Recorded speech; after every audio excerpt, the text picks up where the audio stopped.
under the willow tree. The region round the little town of Koge is very bleak and cold. The town lies on the seashore, which is always beautiful.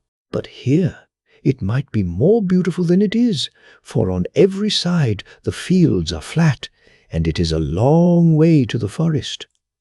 But when persons reside in a place and get used to it, they can always find something beautiful in it, something for which they long, even in the most charming spot in the world, which is not home. It must be owned that there are in the outskirts of the town some humble gardens on the banks of a little stream that runs on towards the sea, and in summer these gardens look very pretty.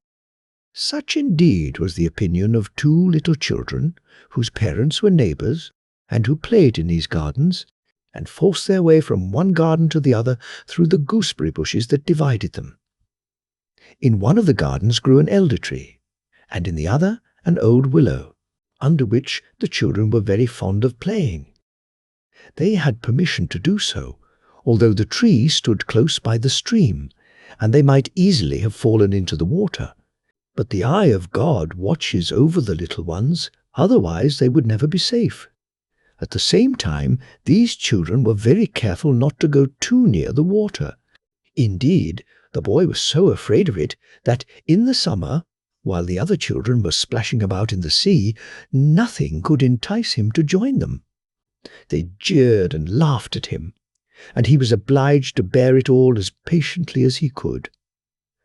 Once the neighbour's little girl, Joanna, dreamed that she was sailing in a boat, and the boy, Knut was his name, waded out in the water to join her, and the water came up to his neck, and at last closed over his head, and in a moment he had disappeared. When little Knud heard this dream, it seemed as if he could not bear the mocking and jeering again. How could he dare to go into the water now, after Joanna's dream? He never would do it, for this dream always satisfied him.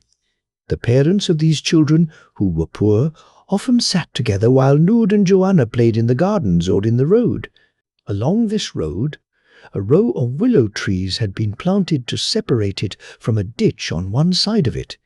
They were not very handsome trees, for the tops had been cut off. However, they were intended for use, and not for show. The old willow tree in the garden was much handsomer, and therefore the children were very fond of sitting under it. The town had a large marketplace, and at the fair time there would be whole rows, like streets, of tents and booths containing silks and ribbons and toys and cakes and everything that could be wished for. There were crowds of people, and sometimes the weather would be rainy, and splash with moisture the woolen jackets of the peasants. But it did not destroy the beautiful fragrance of the honey cakes and gingerbread with which one booth was filled. And the best of it was that the man who sold these cakes always lodged during the fair time with little Knud's parents. So every now and then he had a present of gingerbread, and of course Joanna always had a share. And, more delightful still, the gingerbread seller knew all sorts of things to tell, and could even relate stories about his own gingerbread.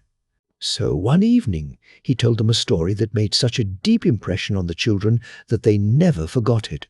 And therefore I think we may as well hear it too, for it is not very long. "Once upon a time," said he, "there lay on my counter 2 gingerbread cakes, one in the shape of a man wearing a hat, the other of a maiden without a bonnet. Their faces were on the side that was uppermost, for on the other side they looked very different. Most people have a best side to their characters, which they take care to show to the world. On the left, just where the heart is, the gingerbread man had an almond stuck in to represent it, but the maiden was honey cake all over. They were placed on the counter as samples, and after lying there a long time, they at last fell in love with each other. But neither of them spoke of it to the other, as they should have done if they expected anything to follow. "He is a man. He ought to speak the first word," thought the gingerbread maiden. But she felt quite happy.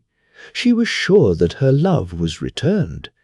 But his thoughts were far more ambitious, as the thoughts of a man often are.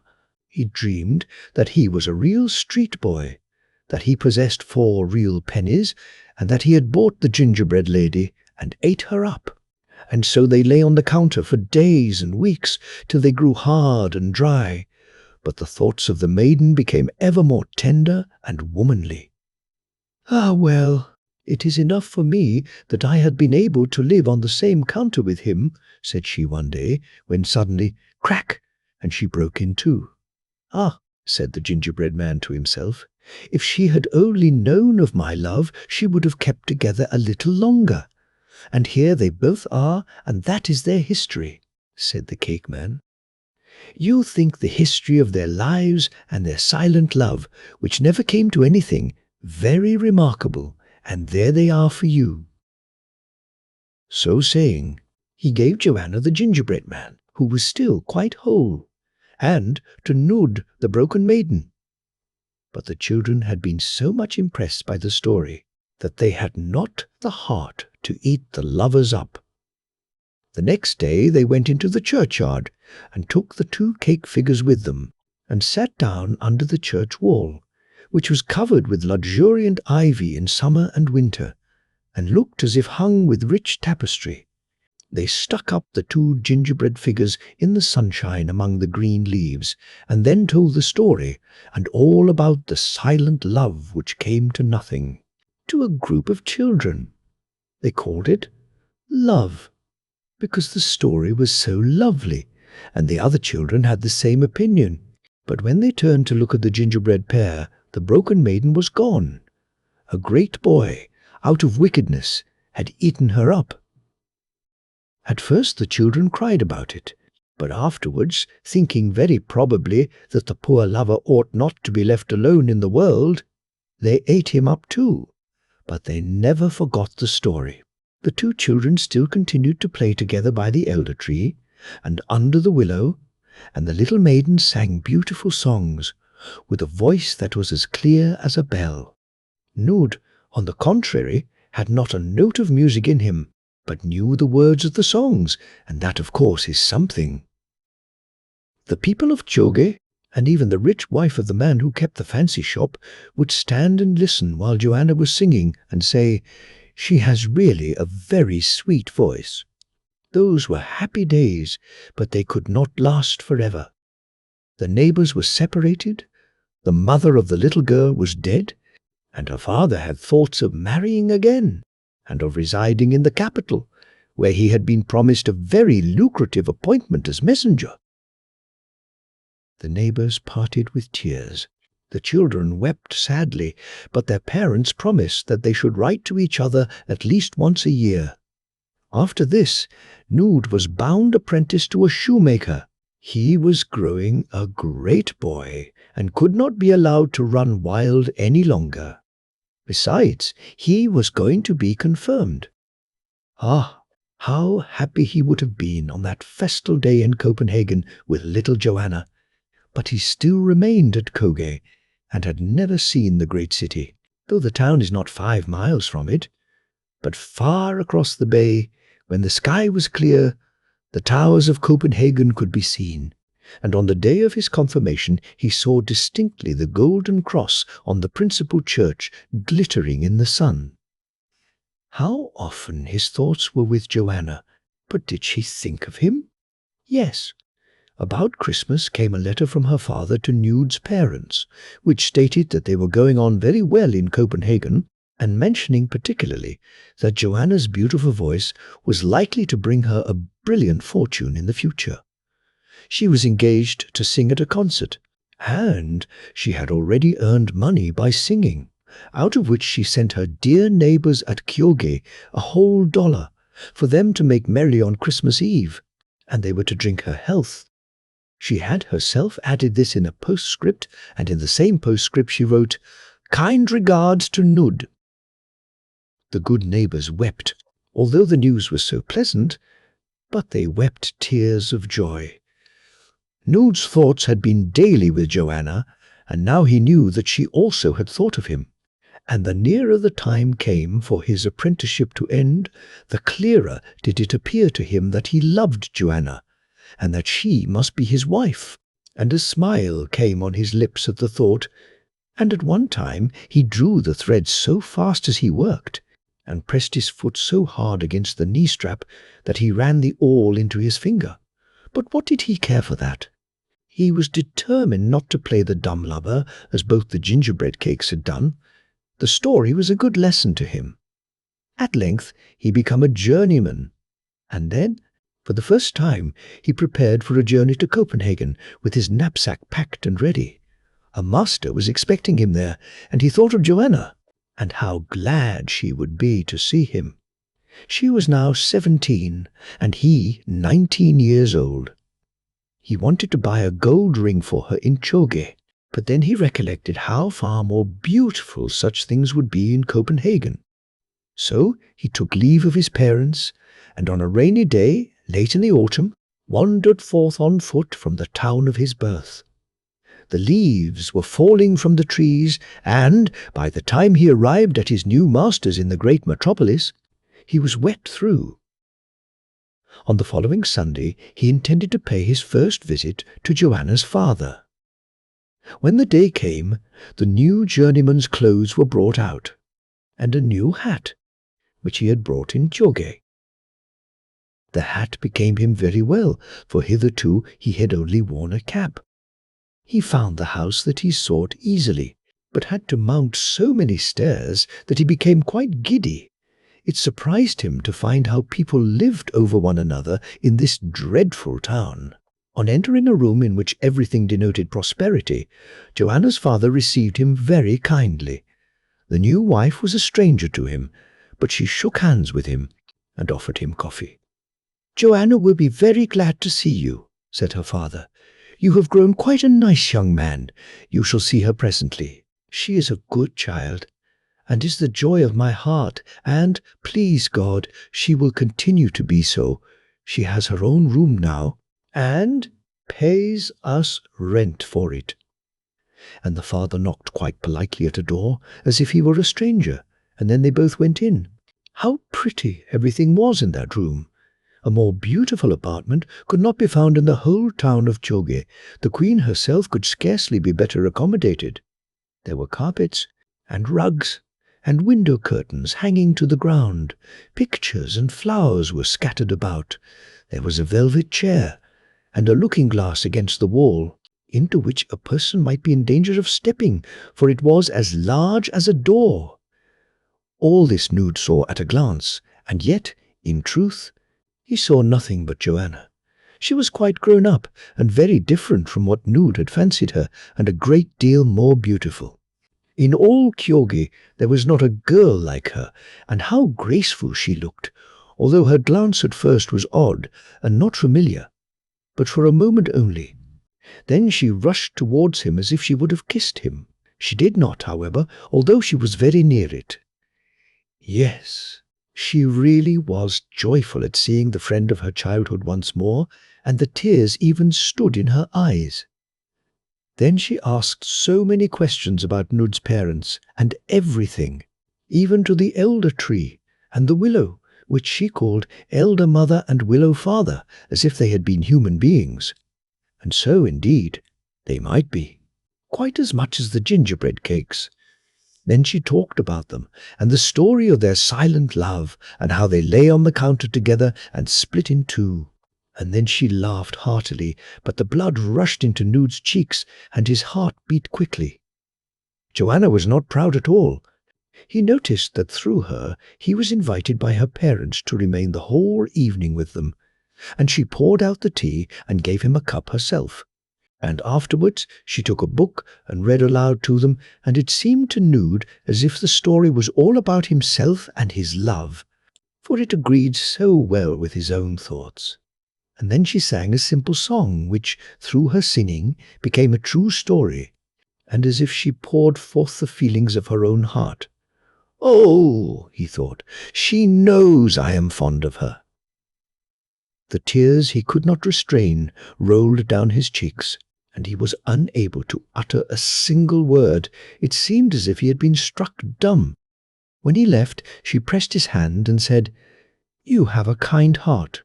Nud, remain always as you are now." What an evening of happiness this had been, to sleep after it was impossible, and Nud did not sleep.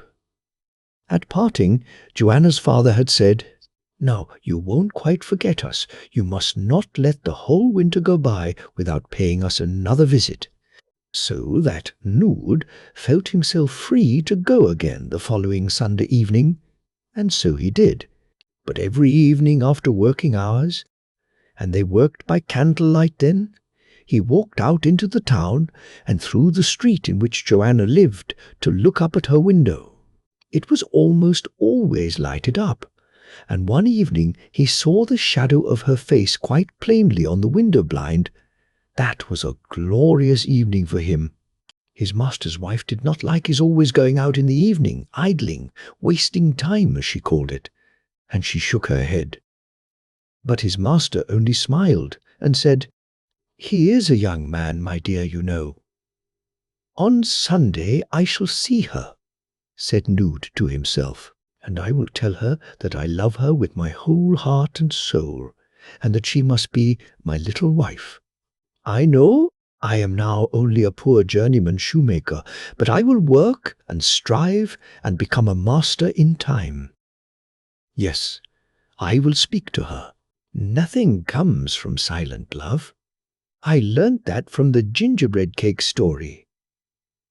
Sunday came, but when Nud arrived, they were all unfortunately invited out to spend the evening, and were obliged to tell him so. Joanna pressed his hand and said, "Have you ever been to the theatre? You must go once. I sing there on Wednesday. And if you have time on that day, I will send you a ticket. My father knows where your master lives." How kind this was of her! And on Wednesday, about noon, Nud received a sealed packet with no address, but the ticket was inside, and in the evening Nud went, for the first time in his life, to a theatre. And what did he see? He saw Joanna, and how beautiful and charming she looked. He certainly saw her being married to a stranger, but that was all in the play, and only a pretence. Nud well knew that. She could never have the heart, he thought, to send him a ticket to go and see it, if it had been real. So he looked on, and when all the people applauded and clapped their hands, he shouted, "Hurrah!" He could see that even the king smiled at Joanna, and seemed delighted with her singing. How small Nud felt, but then he loved her so dearly, and thought she loved him, and the man must speak the first word, as the gingerbread maiden had thought. Ah, how much there was for him in that childish story! As soon as Sunday arrived, he went again, and felt as if he were about to enter on holy ground. Joanna was alone to welcome him. Nothing could be more fortunate. "I am so glad you are come," she said. "I was thinking of sending my father for you, but I had a presentiment that you would be here this evening. The fact is, I wanted to tell you that I am going to France. I shall start on Friday. It is necessary for me to go there if I wish to become a first-rate performer." Poor Nud! It seemed to him as if the whole room was whirling round with him. His courage failed, and he felt as if his heart would burst. He kept down the tears, but it was easy to see how sorrowful he was. "You honest, faithful soul!" she exclaimed, and the words loosened Knud's tongue, and he told her how truly he had loved her, and that she must be his wife. And as he said this, he saw Joanna change colour and turn pale. She let his hand fall, and said earnestly and mournfully, "Nud, do not make yourself and me unhappy. I will always be a good sister to you, one in whom you can trust. But I can never be anything more." And she drew her white hand over his burning forehead and said, "God gives strength to bear a great deal, if we only strive ourselves to endure." At this moment her stepmother came into the room, and Joanna said quickly, Knud is so unhappy, because I am going away." And it appeared as if they had only been talking of her journey. "Come, be a man," she added, placing her hand on his shoulder. "You are still a child, and you must be good and reasonable, as you were when we were both children and played together under the willow tree." Knud listened, but he felt as if the world had slid out of its course. His thoughts were like a loose thread fluttering to and fro in the wind. He stayed, although he could not tell whether she had asked him to do so. But she was kind and gentle to him. She poured out his tea and sang to him.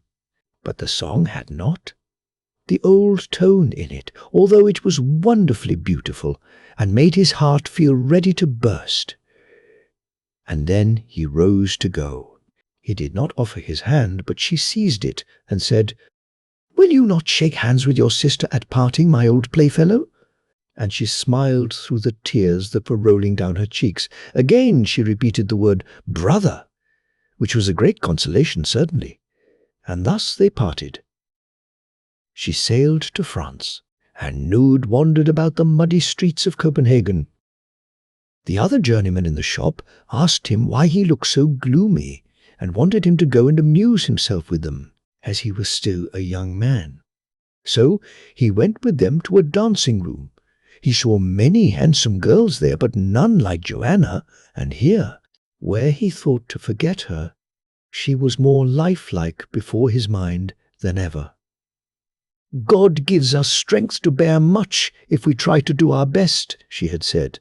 And as he thought of this, a devout feeling came into his mind, and he folded his hands. Then, as the violins played and the girls danced round the room, he started, for it seemed to him as if he were in a place where he ought not to have brought Joanna, for she was here with him in his heart. And so he went out at once. As he went through the streets at a quick pace, he passed the house where she used to live. It was all dark, empty, and lonely. But the world went on its course, and Knud was obliged to go on too. Winter came, the water was frozen, and everything seemed buried in a cold grave.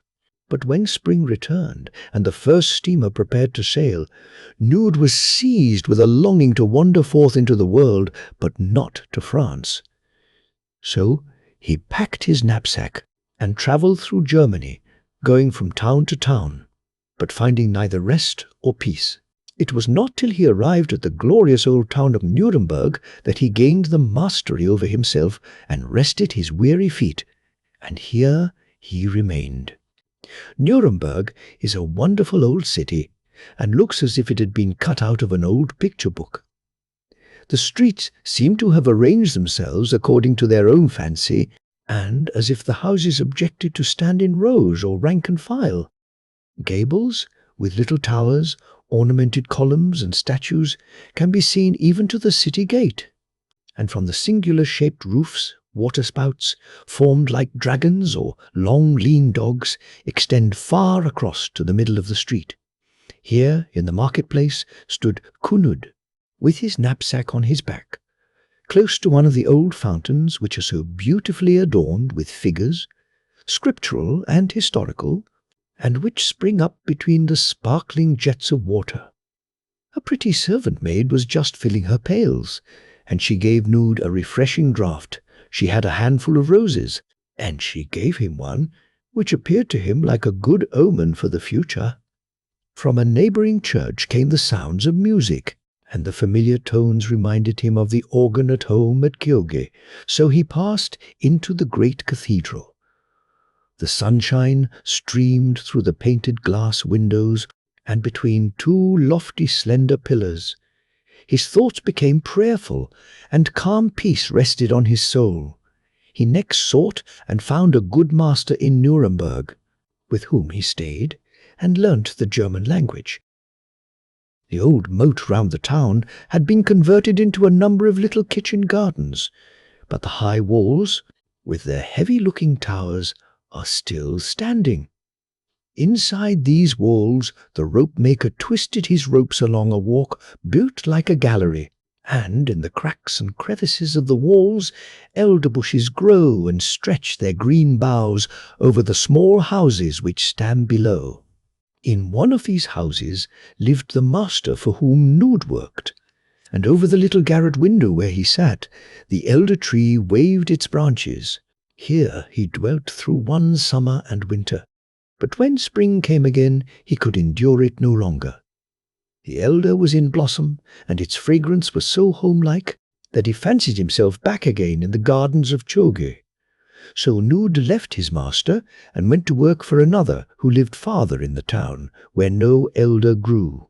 His workshop was quite close to one of the old stone bridges near to a water-mill, round which the roaring stream rushed and foamed always, yet restrained by the neighbouring houses, whose old, decayed balconies hung over and seemed ready to fall into the water.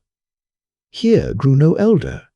Here was not even a flower-pot with its little green plant, but just opposite the workshop stood a great willow tree, which seemed to hold fast to the house for fear of being carried away by the water. It stretched its branches over the stream just as those of the willow tree in the garden at Keijoge had spread over the river. Yes, he had indeed gone from elder mother to willow father. There was a something about the tree here, especially in the moonlight nights, that went direct to his heart. Yet it was not in reality the moonlight, but the old tree itself. However, he could not endure it, and why? Ask the willow, ask the blossoming elder. At all events, he bade farewell to Nuremberg and journeyed onwards. He never spoke of Joanna to anyone. His sorrow was hidden in his heart. The old, childish story of the two cakes had a deep meaning for him. He understood now why the gingerbread man had a bitter almond in his left side. His was the feeling of bitterness. And Joanna, so mild and friendly, was represented by the honey cake maiden. As he thought upon all this, the strap of his knapsack pressed across his chest so that he could hardly breathe. He loosened it, but gained no relief. He saw but half the world around him, the other half he carried with him in his inward thoughts, and this is the condition in which he left Nuremberg. Not till he caught sight of the lofty mountains did the world appear more free to him. His thoughts were attracted to outer objects, and tears came into his eyes. The Alps appeared to him like the wings of earth folded together. Unfolded, they would display the variegated pictures of dark woods, foaming waters, spreading clouds, and masses of snow. At the last day, thought he, the earth will unfold its great wings, and soar upwards to the skies, there to burst like a soap bubble in the radiant glance of the deity. Oh, sighed he, that the last day were come. Silently he wandered on through the country of the Alps, which seemed to him like a fruit garden covered with soft turf. From the wooden balconies of the houses the young lace-makers nodded as he passed. The summits of the mountains glowed in the red evening sunset, and the green lakes beneath the dark trees reflected the glow. Then he thought of the sea-coast by the bay. Gorge, with a longing in his heart that was, however, without pain. There, where the Rhine rolls onward like a great billow and dissolves itself into snowflakes, where glistening clouds are ever changing, as if here was the place of their creation. While the rainbow flutters about them like a many-coloured ribbon, there did Nood think of the water-mill at Choge, with its rushing, foaming waters. Gladly would he have remained in the quiet Rhenish town, but there were too many elders and willow trees. So he travelled onwards, over a grand, lofty chain of mountains, over rugged, rocky precipices, and along roads that hung on the mountain's side like a swallow's nest. The waters foamed in the depths below him. The clouds lay beneath him. He wandered on, treading upon alpine roses, thistles, and snow, with the summer sun shining upon him, till at length he bid farewell to the lands of the north. Then he passed on under the shade of blooming chestnut trees, through vineyards and fields of Indian corn, till conscious that the mountains were as a wall between him and his early recollections, and he wished it to be so.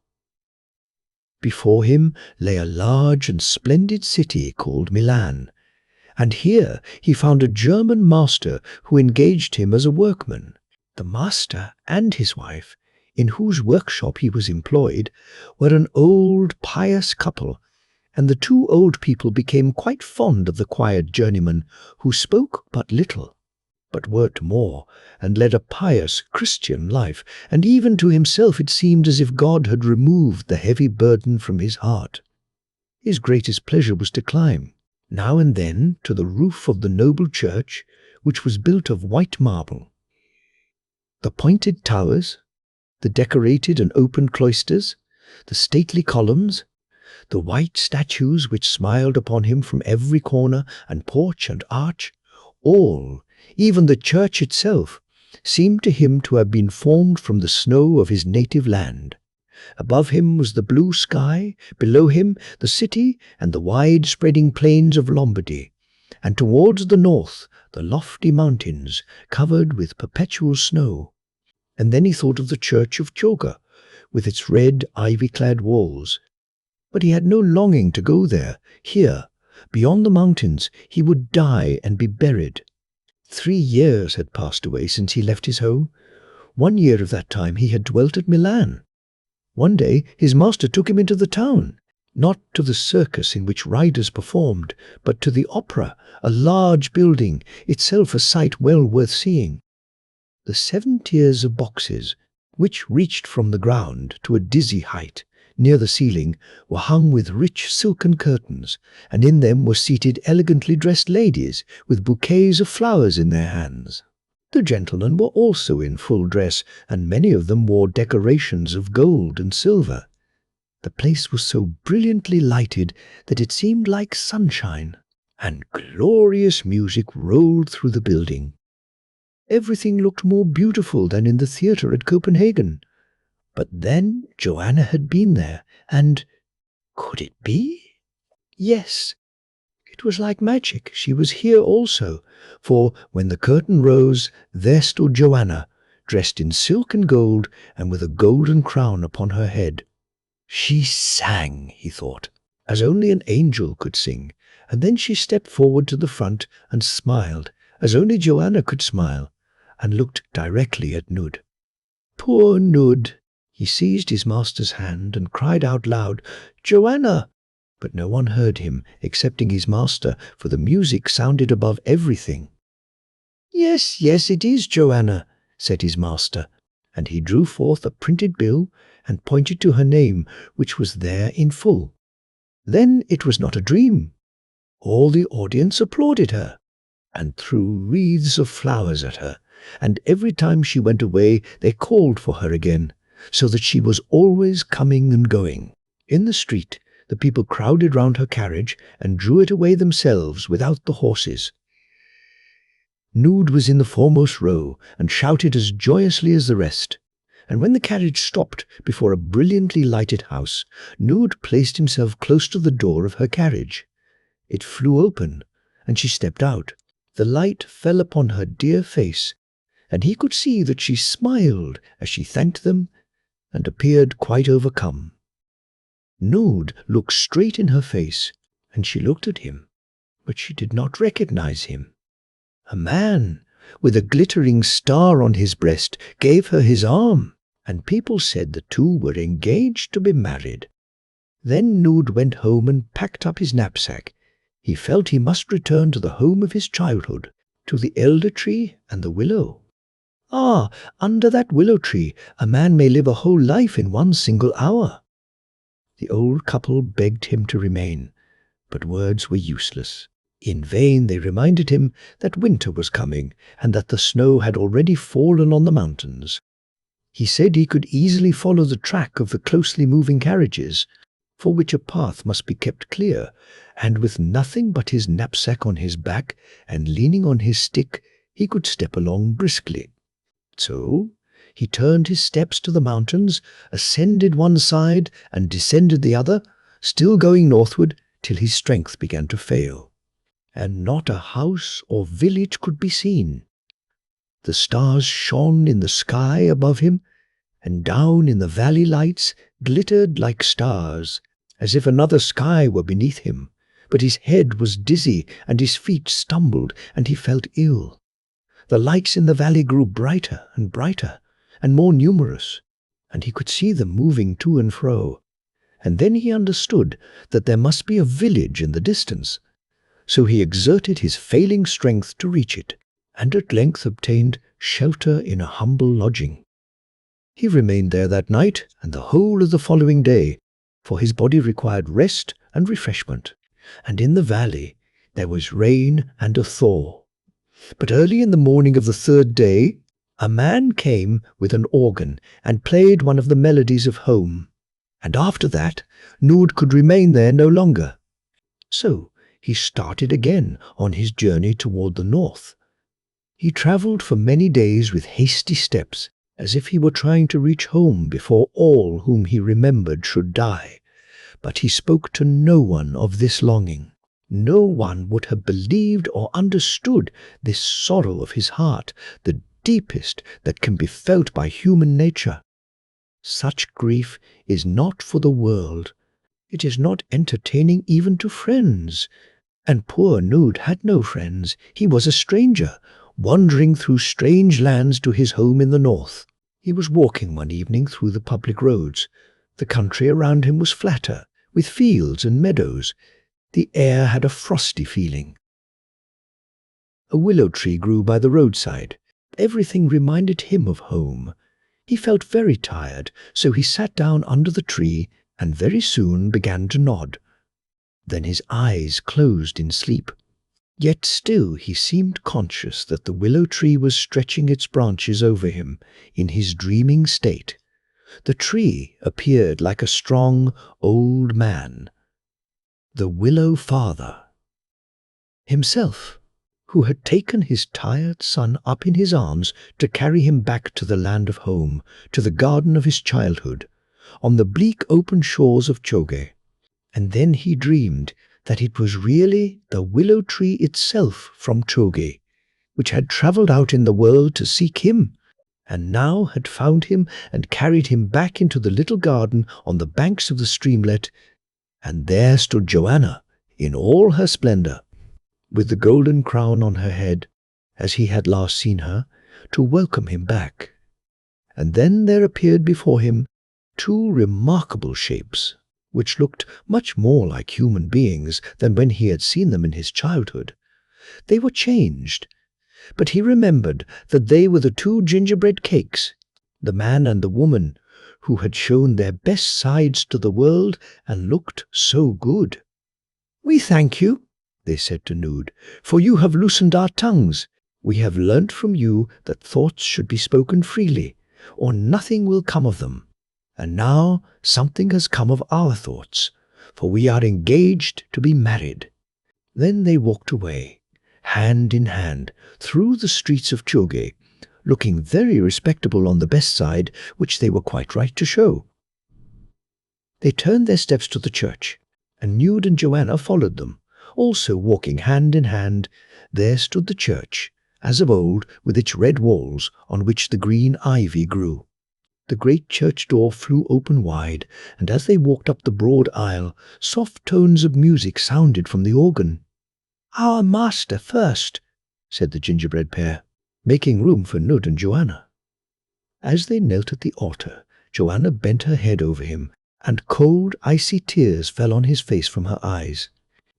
They were indeed tears of ice, for her heart was melting towards him through his strong love, and as her tears fell on his burning cheeks, he awoke.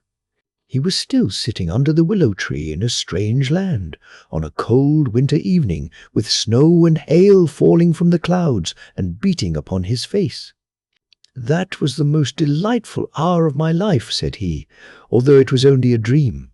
Oh, let me dream again." Then he closed his eyes once more, and slept and dreamed. Towards morning there was a great fall of snow. The wind drifted it over him, but he still slept on. The villagers came forth to go to church. By the roadside they found a workman seated, but he was dead, frozen to death under a willow tree. What one can invent! There was once a young man who was studying to be a poet. He wanted to become one by Easter, and to marry, and to live by poetry. To write poems, he knew, only consists in being able to invent something, but he could not invent anything. He had been born too late.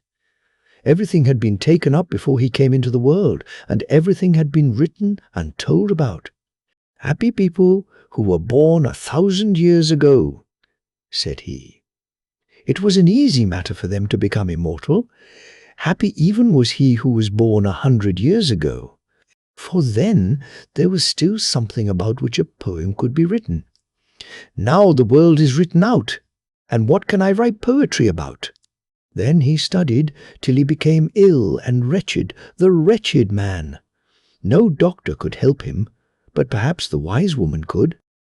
She lived in the little house by the wayside, where the gate is, that she opened for those who rode and drove, but she could do more than unlock the gate. She was wiser than the doctor, who drives in his own carriage and pays tax for his rank. "I must go to her," said the young man. The house in which she dwelt was small and neat, but dreary to behold, for there were no flowers near it, no trees. By the door stood a beehive, which was very useful. There was also a little potato field, very useful, and an earth bank with sloe bushes upon it, which had done blossoming and now bore fruit, sloes, that draw one's mouth together if one tastes them before the frost has touched them. That's a true picture of our poetry this time, that I see before me now, thought the young man, and that was at least a thought, a grain of gold that he found by the door of the wise woman. "Write that down," said she. "Even crumbs are bread. I know why you come hither. You cannot invent anything, and yet you want to be a poet by Easter." "Everything has been written down," said he. "Our time is not the old time." "No," said the woman. "In the old time wise women were burnt, and poets went about with empty stomachs and very much out at elbows. The present time is good. It is the best of times, but you have not the right way of looking at it. Your ear is not sharpened to hear, and I fancy you do not say the Lord's Prayer in the evening. There is plenty here to write poems about, and to tell of for anyone who knows the way.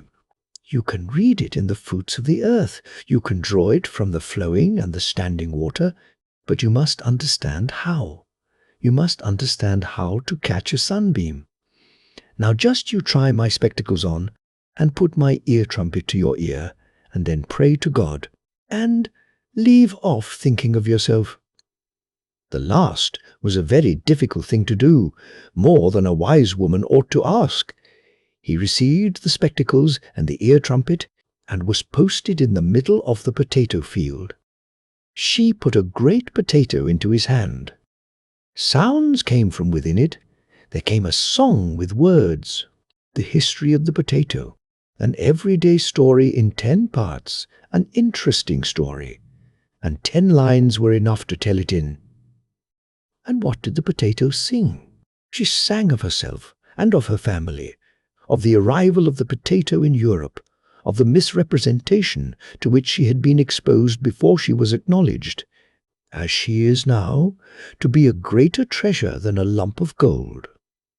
We were distributed, by the king's command, from the council houses through the various towns, and proclamation was made of our great value, but no one believed in it, or even understood how to plant us. One man dug a hole in the earth and threw in his whole bushel of potatoes. Another put one potato here and another there in the ground, and expected that each was to come up a perfect tree, from which he might shake down potatoes. and they certainly grew and produced flowers and green watery fruit, but it all withered away. Nobody thought of what was in the ground, the blessing, the potato. Yes, we have endured and suffered. That is to say, our forefathers have, they and we. It is all one. What a story it was! Well, and that will do, said the woman. Now look at the sloe bush. We have also some near relations in the home of the potatoes, but higher towards the north than they grew, said the sloes. There were Northmen from Norway who steered westward through mist and storm to an unknown land where, behind ice and snow, they found plants and green meadows and bushes with blue-black grapes, sloe bushes. The grapes were ripened by the frost just as we are. And they called the land wine land, that is, grown land, or slow land. That is quite a romantic story, said the young man. Yes, certainly. But now come with me, said the wise woman, and she led him to the beehive. He looked into it. What life and labour! There were bees standing in all the passages, waving their wings, so that a wholesome draught of air might blow through the great manufactory. That was their business. Then there came in bees from without, who had been born with little baskets on their feet. They brought flower dust, which was poured out, sorted, and manufactured into honey and wax. They flew in and out. The queen bee wanted to fly out, but then all the other bees must have gone with her. It was not yet the time for that, but still she wanted to fly out, so the others bit off Her Majesty's wings, and she had to stay where she was. Now get upon the earth bank, said the wise woman. Come and look out over the highway, where you can see the people. What a crowd it is, said the young man, one story after another. It whirls and whirls. It's quite a confusion before my eyes. I shall go out at the back. No, go straight forward, said the woman. Go straight into the crowd of people. Look at them in the right way. Have an ear to hear and the right heart to feel, and you will soon invent something. But before you go away, you must give me my spectacles and my ear trumpet again. And so saying, she took both from him. Now I do not see the smallest thing, said the young man, and now I don't hear anything more. Why then you can't be a poet by Easter, said the wise woman. But by what time can I be one? Asked he. Neither by Easter, nor by Whitsuntide. You will not learn how to invent anything. What must I do to earn my bread by poetry? You can do that before Shrove Tuesday. Hunt the poets, kill their writings, and thus you will kill them. Don't be put out of countenance. Strike at them boldly, and you'll have carnival cake, on which you can support yourself and your wife too. What one can invent, cried the young man. And so he hit out boldly at every second poet, because he could not be a poet himself. We have it from the wise woman. She knows what one can invent, what the first little mouse saw and heard on her travels. When I first went out into the world, said the little mouse, I fancied, as so many of my age do, that I already knew everything. But it was not so. It takes years to acquire great knowledge. I went at once to sea in a ship bound for the north. I had been told that the ship's cook must know how to prepare every dish at sea, and it is easy enough to do that with plenty of sides of bacon and large tubs of salt meat and mouldy flour. There I found plenty of delicate food, but no opportunity for learning how to make soup from a sausage skewer. We sailed on for many days and nights. The ship rocked fearfully, and we did not escape without a wetting.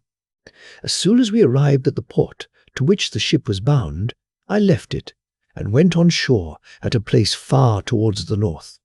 It is a wonderful thing to leave your own little corner at home, to hide yourself in a ship where there are sure to be some nice snug corners for shelter.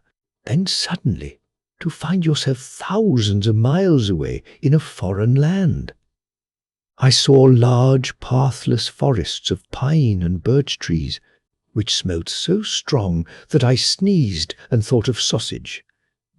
There were great lakes also, which looked as black as ink at a distance, but were quite clear when I came close to them. Large swans were floating upon them, and I thought at first they were only foam, they lay so still. But when I saw them walk and fly, I knew what they were directly. They belong to the goose species. One can see that by their walk. No one can attempt to disguise family descent. I kept with my own kind, and associated with the forest and field mice, who, however, knew very little, especially about what I wanted to know, and which had actually made me travel abroad. The idea that soup could be made from a sausage skewer was to them such an out-of-the-way, unlikely thought that it was repeated from one to another through the whole forest. They declared that the problem would never be solved, that the thing was an impossibility. How little I thought that in this place, on the very first night, I should be initiated into the manner of its preparation.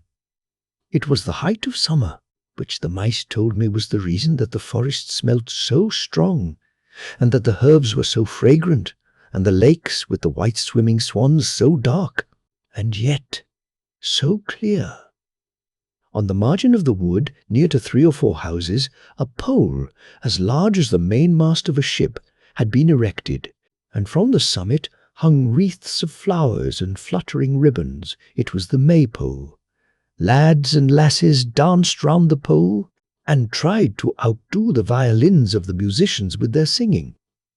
They were as merry as ever at sunset and in the moonlight, but I took no part in the merrymaking. What has a little mouse to do with a maypole dance? I sat in the soft moss and held my sausage skewer tight.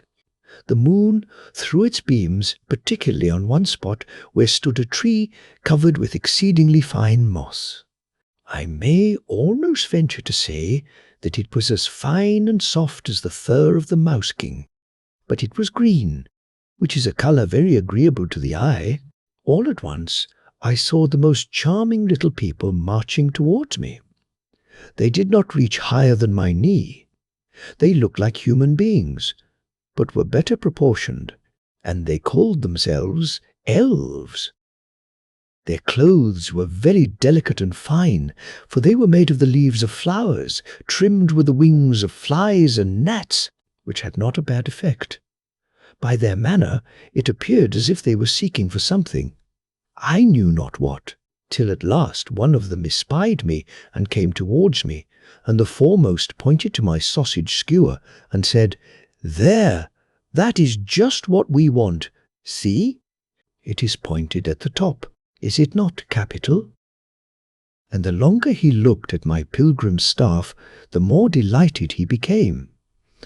"I will lend it to you," said I, "but not to keep." "Oh no, we won't keep it," they all cried, and then they seized the skewer, which I gave up to them, and danced with it to the spot where the delicate moss grew, and set it up in the middle of the green. They wanted a maypole, and the one they now had seemed cut out on purpose for them. Then they decorated it so beautifully that it was quite dazzling to look at.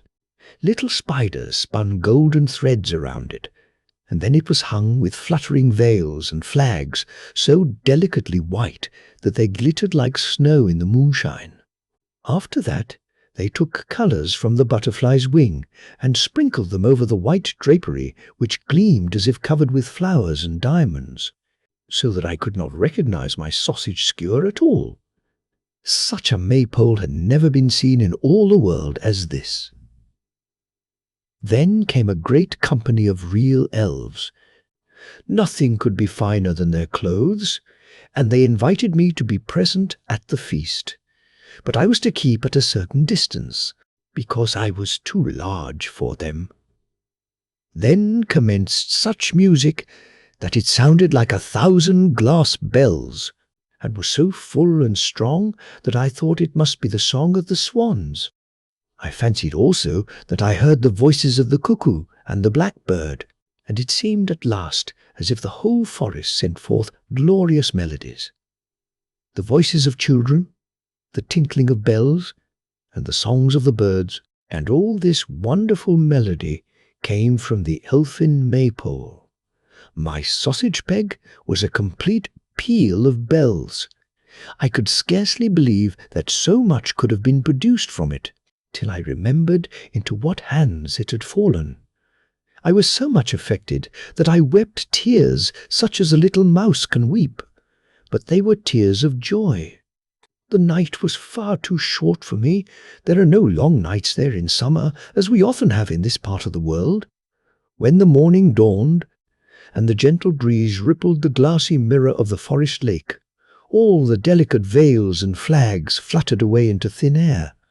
The waving garlands of the spider's web, the hanging bridges and galleries, or whatever else they may be called, vanished away as if they had never been. 6 elves brought me back my sausage skewer, and at the same time asked me to make any request which they would grant if in their power, so I begged them, if they could, to tell me how to make soup from a sausage skewer. "How do we make it?" said the chief of the elves with a smile. "Why, you have just seen it. You scarcely knew your sausage skewer again, I am sure." They think themselves very wise, thought I to myself. Then I told them all about it, and why I had travelled so far, and also what promise had been made at home to the one who should discover the method of preparing this soup. "What use will it be?" I asked. "To the Mouse King, or to our whole mighty kingdom, that I have seen all these beautiful things? I cannot shake the sausage peg and say, 'Look, here is the skewer, and now the soup will come.' That would only produce a dish to be served when people were keeping a fast." Then the elf dipped his finger into the cup of a violet and said to me, "Look here, I will anoint your pilgrim staff, so that when you return to your own home and enter the king's castle, you have only to touch the king with your staff, and violets will spring forth and cover the whole of it, even in the coldest winter time. So I think I have given you really something to carry home, and a little more than something." But before the little mouse explained what this something more was, she stretched her staff out to the king, and, as it touched him, the most beautiful bunch of violets sprang forth and filled the place with perfume. The smell was so powerful that the Mouse King ordered the mice who stood nearest the chimney to thrust their tails into the fire, that there might be a smell of burning, for the perfume of the violets was overpowering, and not the sort of scent that everyone liked. "But what was the something more of which you spoke just now?" asked the Mouse King.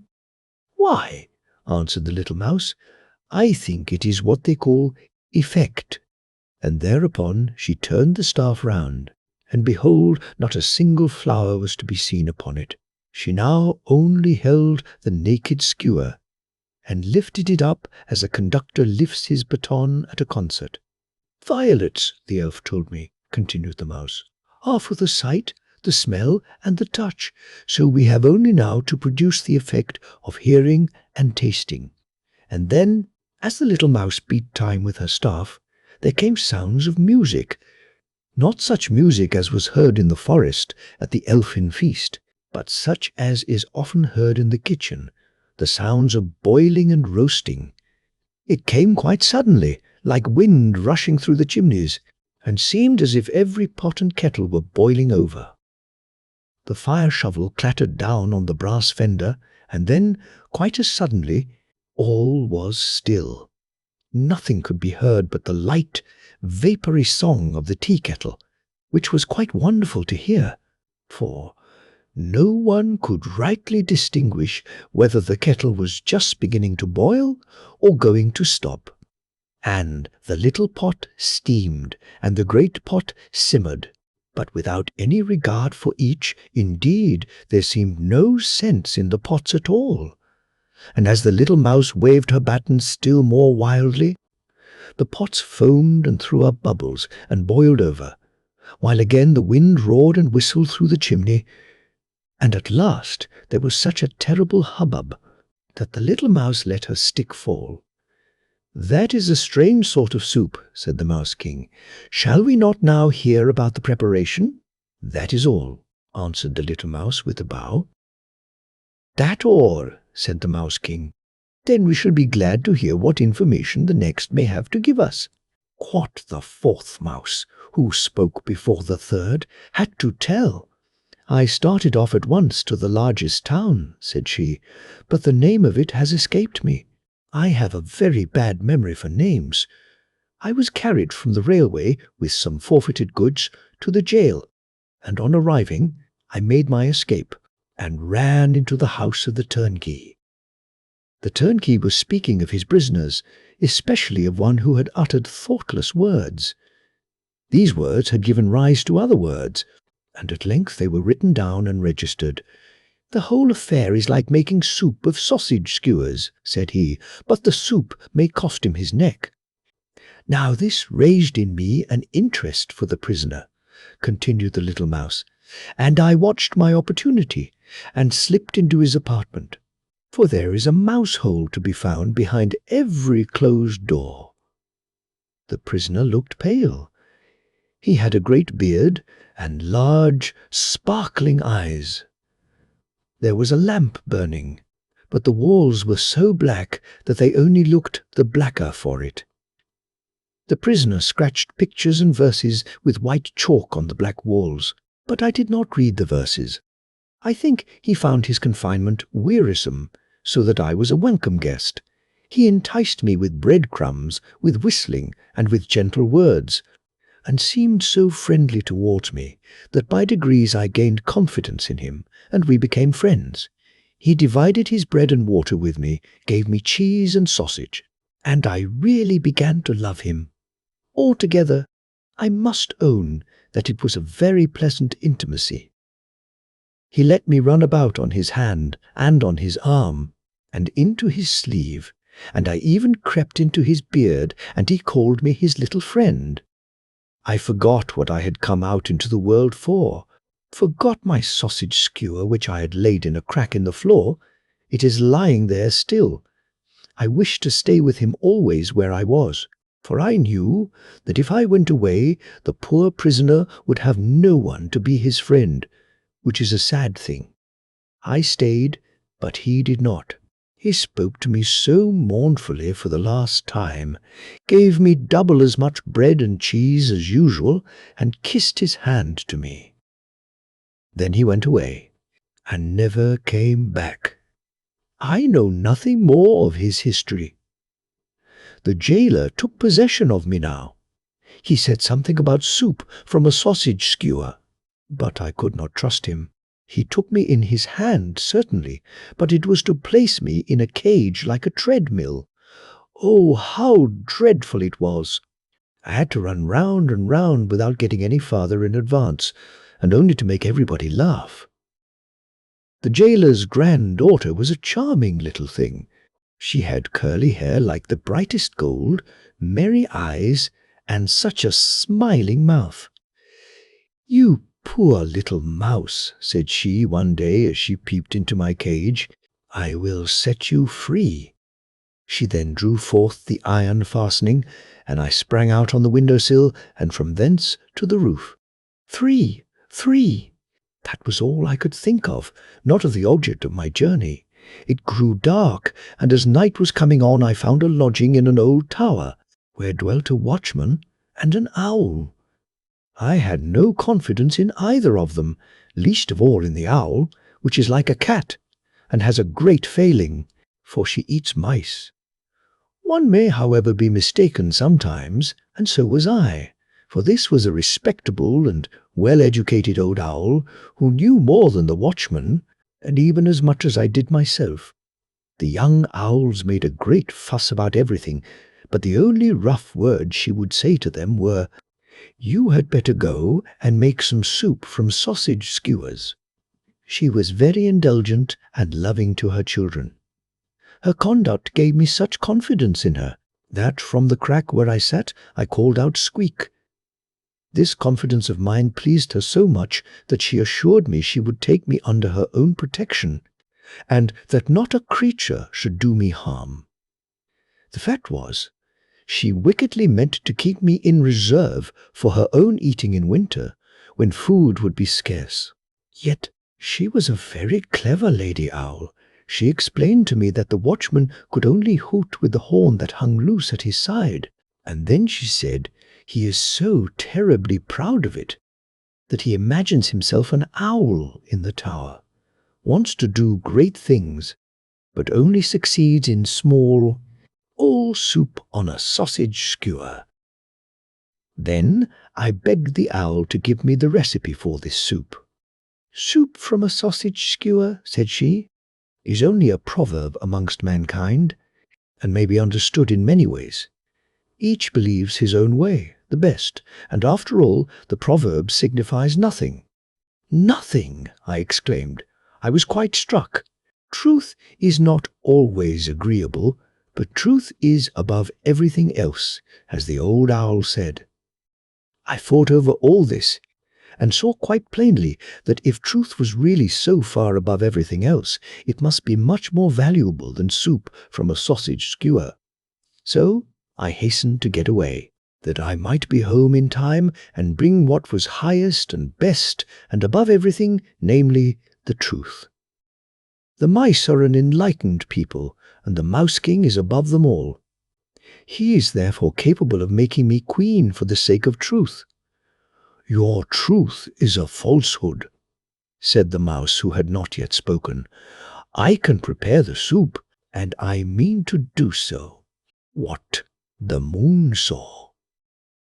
It is a strange thing, when I feel most fervently and most deeply, my hands and my tongue seem alike tied, so that I cannot rightly describe or accurately portray the thoughts that are rising within me.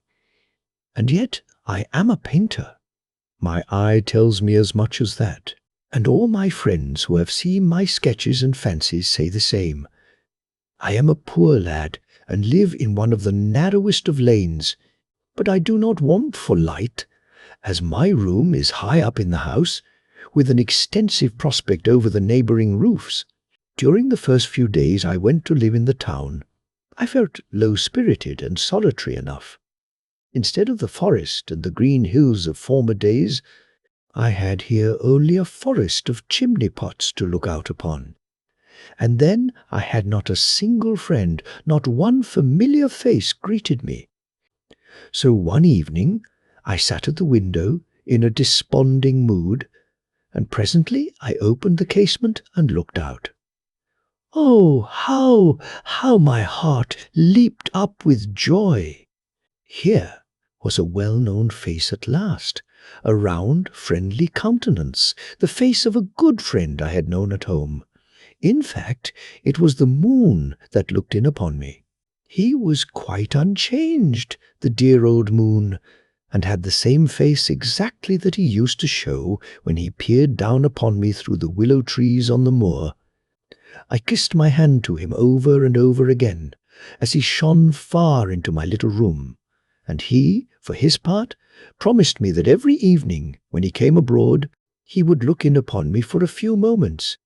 This promise he has faithfully kept. It is a pity that he can only stay such a short time when he comes. Whenever he appears, he tells me of one thing or another that he has seen on the previous night, or on that same evening. Just paint the scenes I described to you. This is what he said to me, and you will have a very pretty picture book. I have followed his injunction for many evenings. I could make up a new 1001 nights in my own way out of these pictures, but the number might be too great after all. The pictures I have here given have not been chosen at random, but follow in their proper order, just as they were described to me. Some great gifted painter, or some poet or musician, may make something more of them if he likes. What I have given here are only hasty sketches, hurriedly put upon the paper. with some of my own thoughts interspersed, for the moon did not come to me every evening. A cloud sometimes hid his face from me. First evening last night, I am quoting the moon's own words. Last night I was gliding through the cloudless Indian sky. My face was mirrored in the waters of the Ganges, and my beams strove to pierce through the thick intertwining boughs of the bananas arching beneath me like the tortoise's shell. Forth from the thicket tripped a Hindu maid, light as a gazelle, beautiful as Eve, airy and ethereal as a vision, and yet sharply defined amid the surrounding shadows, stood this daughter of Hindustan. I could read on her delicate brow the thought that had brought her hither. The thorny creeping plants tore her sandals, but for all that she came rapidly forward.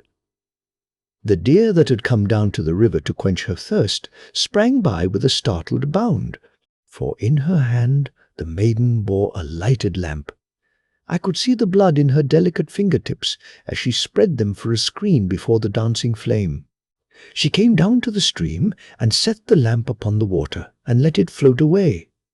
The flame flickered to and fro and seemed ready to expire, but still the lamp burned on, and the girl's black, sparkling eyes, half veiled behind their long silken lashes, followed it with a gaze of earnest intensity. She knew that if the lamp continued to burn so long as she could keep it in sight, her betrothed was still alive.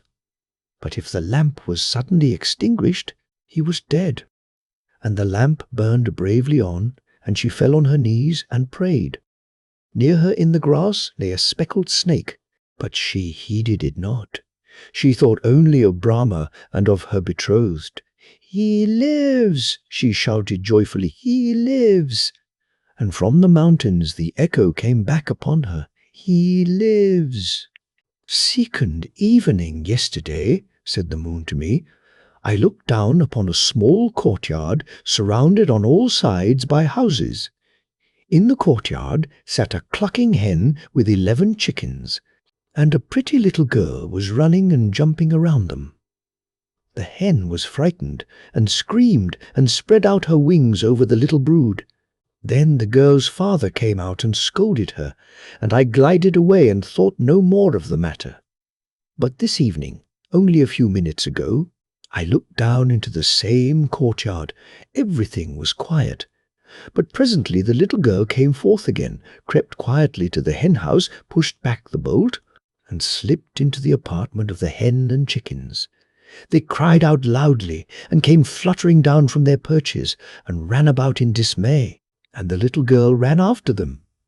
I saw it quite plainly, for I looked through a hole in the hen house wall. I was angry with the wilful child, and felt glad when her father came out and scolded her more violently than yesterday. Holding her roughly by the arm, she held down her head, and her blue eyes were full of large tears. "What are you about here?" he asked.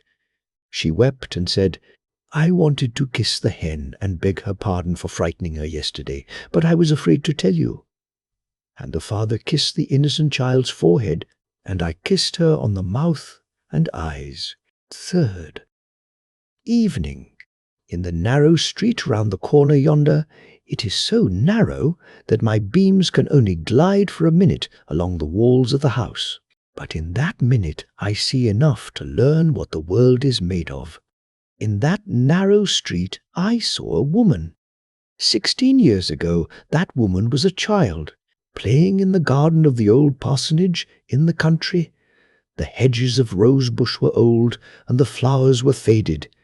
They straggled wild over the paths, and the ragged branches grew up among the boughs of the apple trees. Here and there were a few roses still in bloom, not so fair as the queen of flowers generally appears, but still they had colour and scent too. The clergyman's little daughter appeared to me a far lovelier rose, as she sat on her stool under the straggling hedge, hugging and caressing her doll with the battered pasteboard cheeks. 10 years afterwards I saw her again. I beheld her in a splendid ballroom. She was the beautiful bride of a rich merchant. I rejoiced at her happiness and sought her on calm, quiet evenings. Ah, nobody thinks of my clear eye and my silent glance. Alas! My rose ran wild, like the rose bushes in the garden of the parsonage. There are tragedies in everyday life, and tonight I saw the last act of one. She was lying in bed in a house in that narrow street. She was sick unto death, and the cruel landlord came up and tore away the thin coverlet, her only protection against the cold. "Get up," said he. "Your face is enough to frighten one. Get up and dress yourself. Give me money, or I'll turn you out into the street. Quick, get up!" She answered, "Alas, death is gnawing at my heart. Let me rest." But he forced her to get up and bathe her face, and put a wreath of roses in her hair. And he placed her in a chair at the window, with a candle burning beside her, and went away. I looked at her, and she was sitting motionless, with her hands in her lap. The wind caught the open window and shut it with a crash, so that a pane came clattering down in fragments. But still she never moved. The curtain caught fire, and the flames played about her face, and I saw that she was dead. There at the open window sat the dead woman, preaching a sermon against sin. My poor faded rose out of the parsonage garden. Fourth evening, this evening I saw a German play acted, said the moon. It was in a little town. A stable had been turned into a theatre. That is to say, the stable had been left standing and had been turned into private boxes, and all the timber work had been covered with coloured paper. A little iron chandelier hung beneath the ceiling, and that it might be made to disappear into the ceiling. As it does in great theatres, when the ting-ting of the prompter's bell is heard, a great inverted tub has been placed just above it.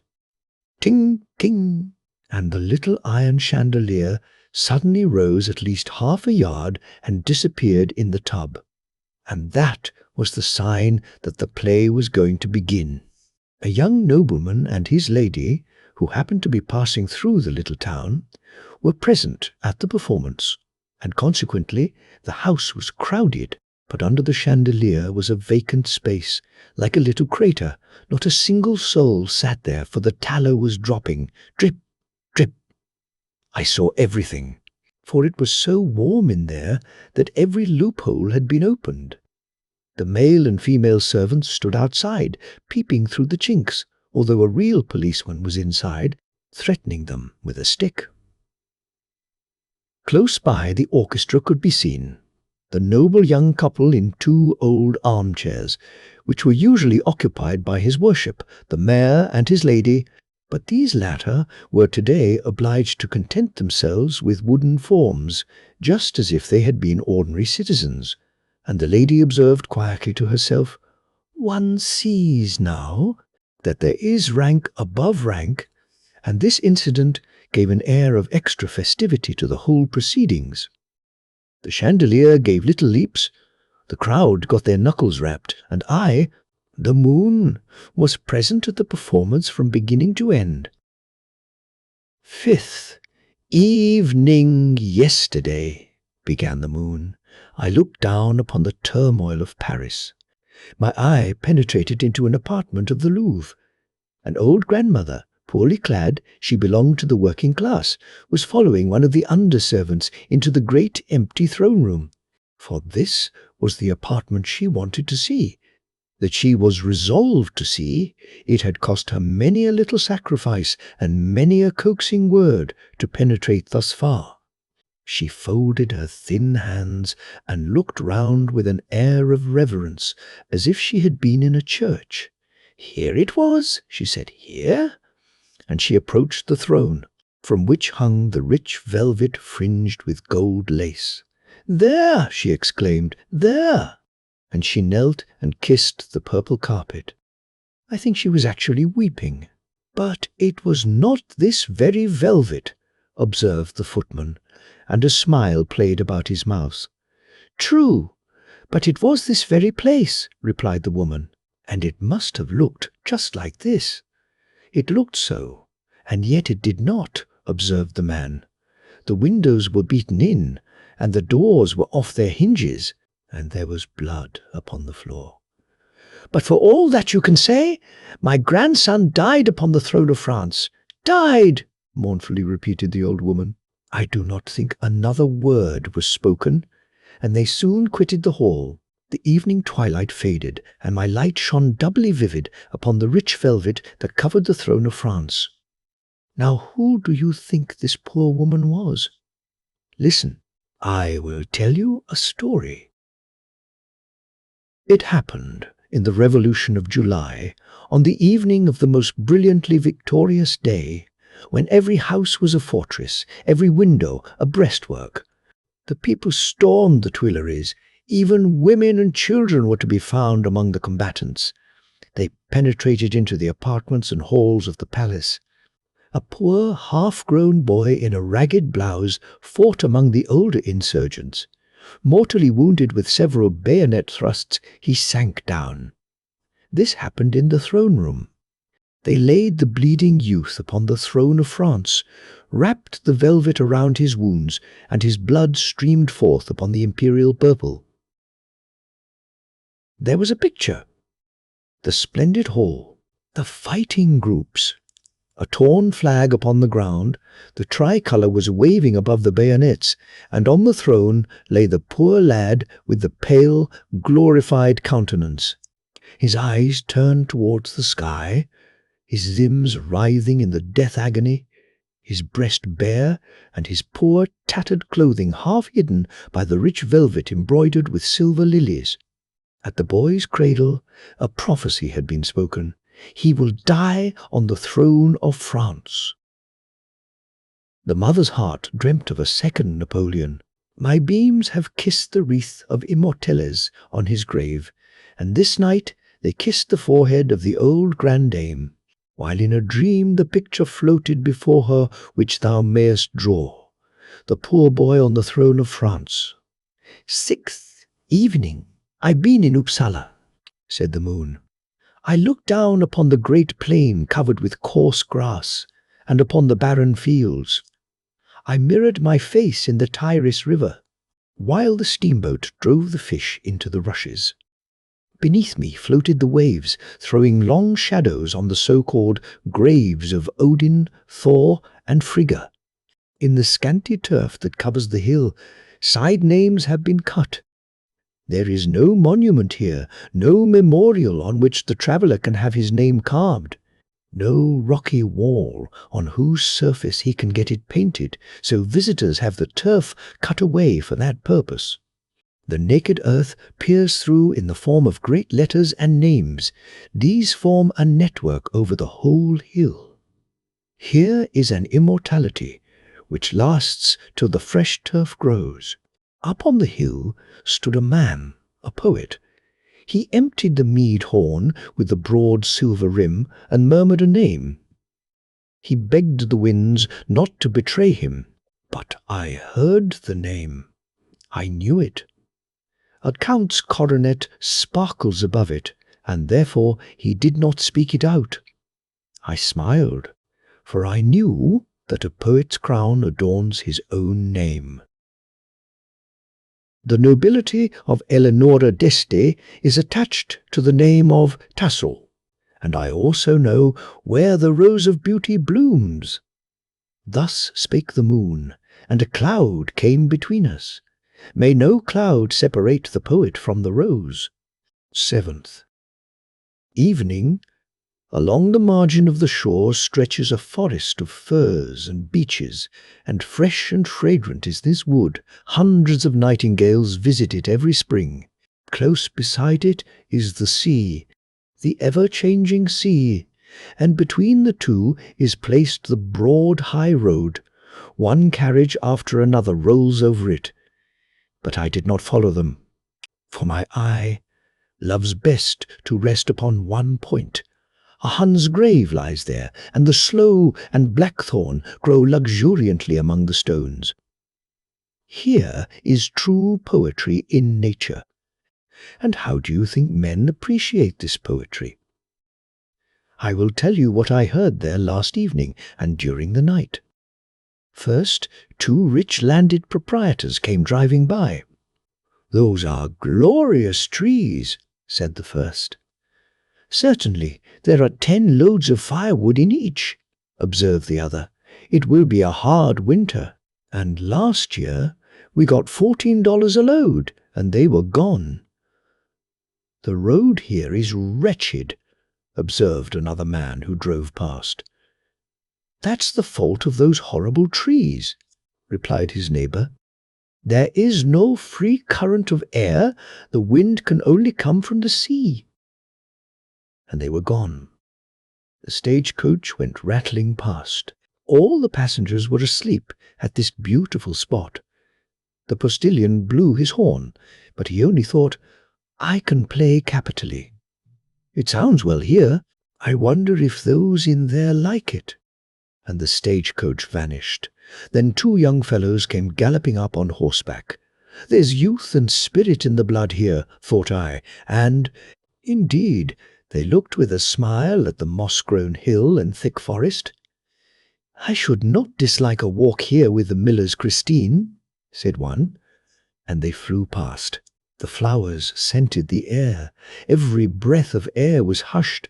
It seemed as if the sea were a part of the sky that stretched above the deep valley. A carriage rolled by. 6 people were sitting in it. 4 of them were asleep. The 5th was thinking of his new summer coat, which would suit him admirably.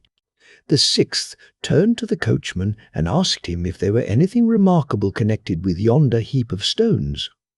"No," replied the coachman, "it's only a heap of stones." "But the trees are remarkable." "How so?" "Why, I'll tell you how they are very remarkable. You see, in winter, when the snow lies very deep, and has hidden the whole road so that nothing is to be seen, those trees serve me for a landmark. I steer by them, so as not to drive into the sea. And you see, that is why the trees are remarkable."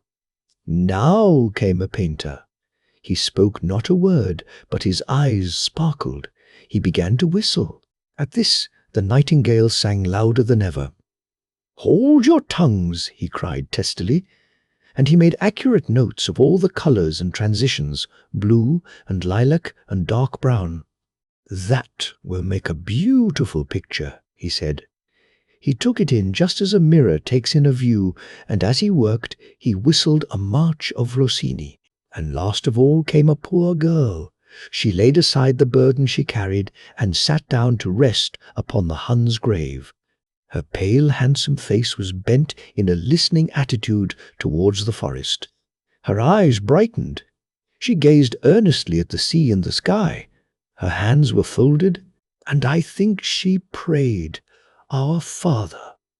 She herself could not understand the feeling that swept through her, but I know that this minute and the beautiful natural scene will live within her memory for years, far more vividly and more truly than the painter could portray it with his colors on paper. My rays followed her till the morning dawn kissed her brow. E.I.G.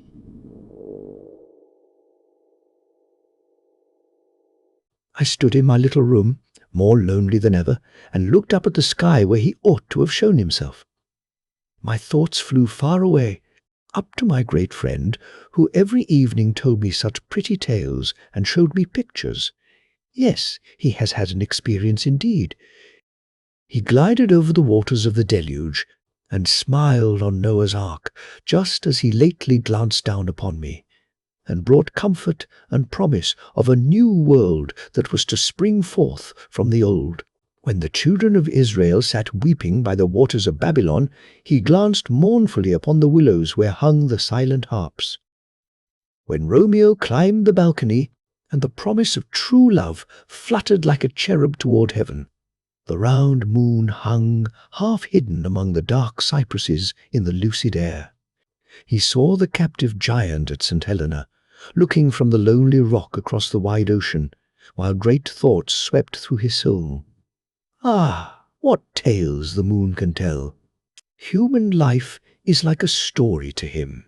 Tonight I shall not see thee again, old friend. Tonight I can draw no picture of the memories of thy visit. And, as I looked dreamily towards the clouds, the sky became bright. There was a glancing light, and a beam from the moon fell upon me. It vanished again, and dark clouds flew past. But still it was a greeting, a friendly good night offered to me by the moon. Ninth. Evening. The air was clear again. Several evenings had passed, and the moon was in the first quarter. Again he gave me an outline for a sketch. Listen to what he told me. I have followed the polar bird and the swimming whale to the eastern coast of Greenland. Gaunt ice-covered rocks and dark clouds hung over a valley, where dwarf willows and barberry bushes stood clothed in green. The blooming lichens exhaled sweet odours. My light was faint, my face pale as the water lily that, torn from its stem, has been drifting for weeks with the tide. The crown-shaped northern light burned fiercely in the sky. Its ring was broad, and from its circumference the rays shot like whirling shafts of fire across the whole sky, flashing in changing radiance from green to red. The inhabitants of that icy region were assembling for dance and festivity, but, accustomed to this glorious spectacle, they scarcely deigned to glance at it. Let us leave the soul of the dead to their ball play with the heads of the walruses, they thought in their superstition, and they turned their whole attention to the song and dance.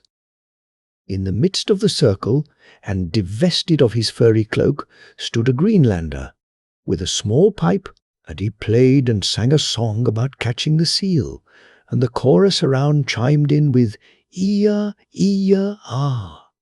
And in their white furs they danced about in the circle, till you might fancy it was a polar bear's ball. And now a court of judgment was opened. Those Greenlanders who had quarrelled stepped forward, and the offended person chanted forth the faults of his adversary in an extempore song, turning them sharply into ridicule.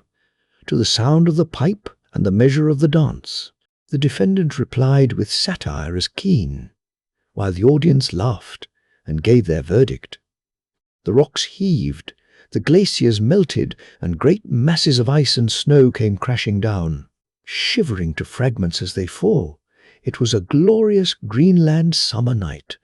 100 paces away, under the open tent of hides, lay a sick man. Life still flowed through his warm blood, but still he was to die. He himself felt it, and all who stood round him knew it also.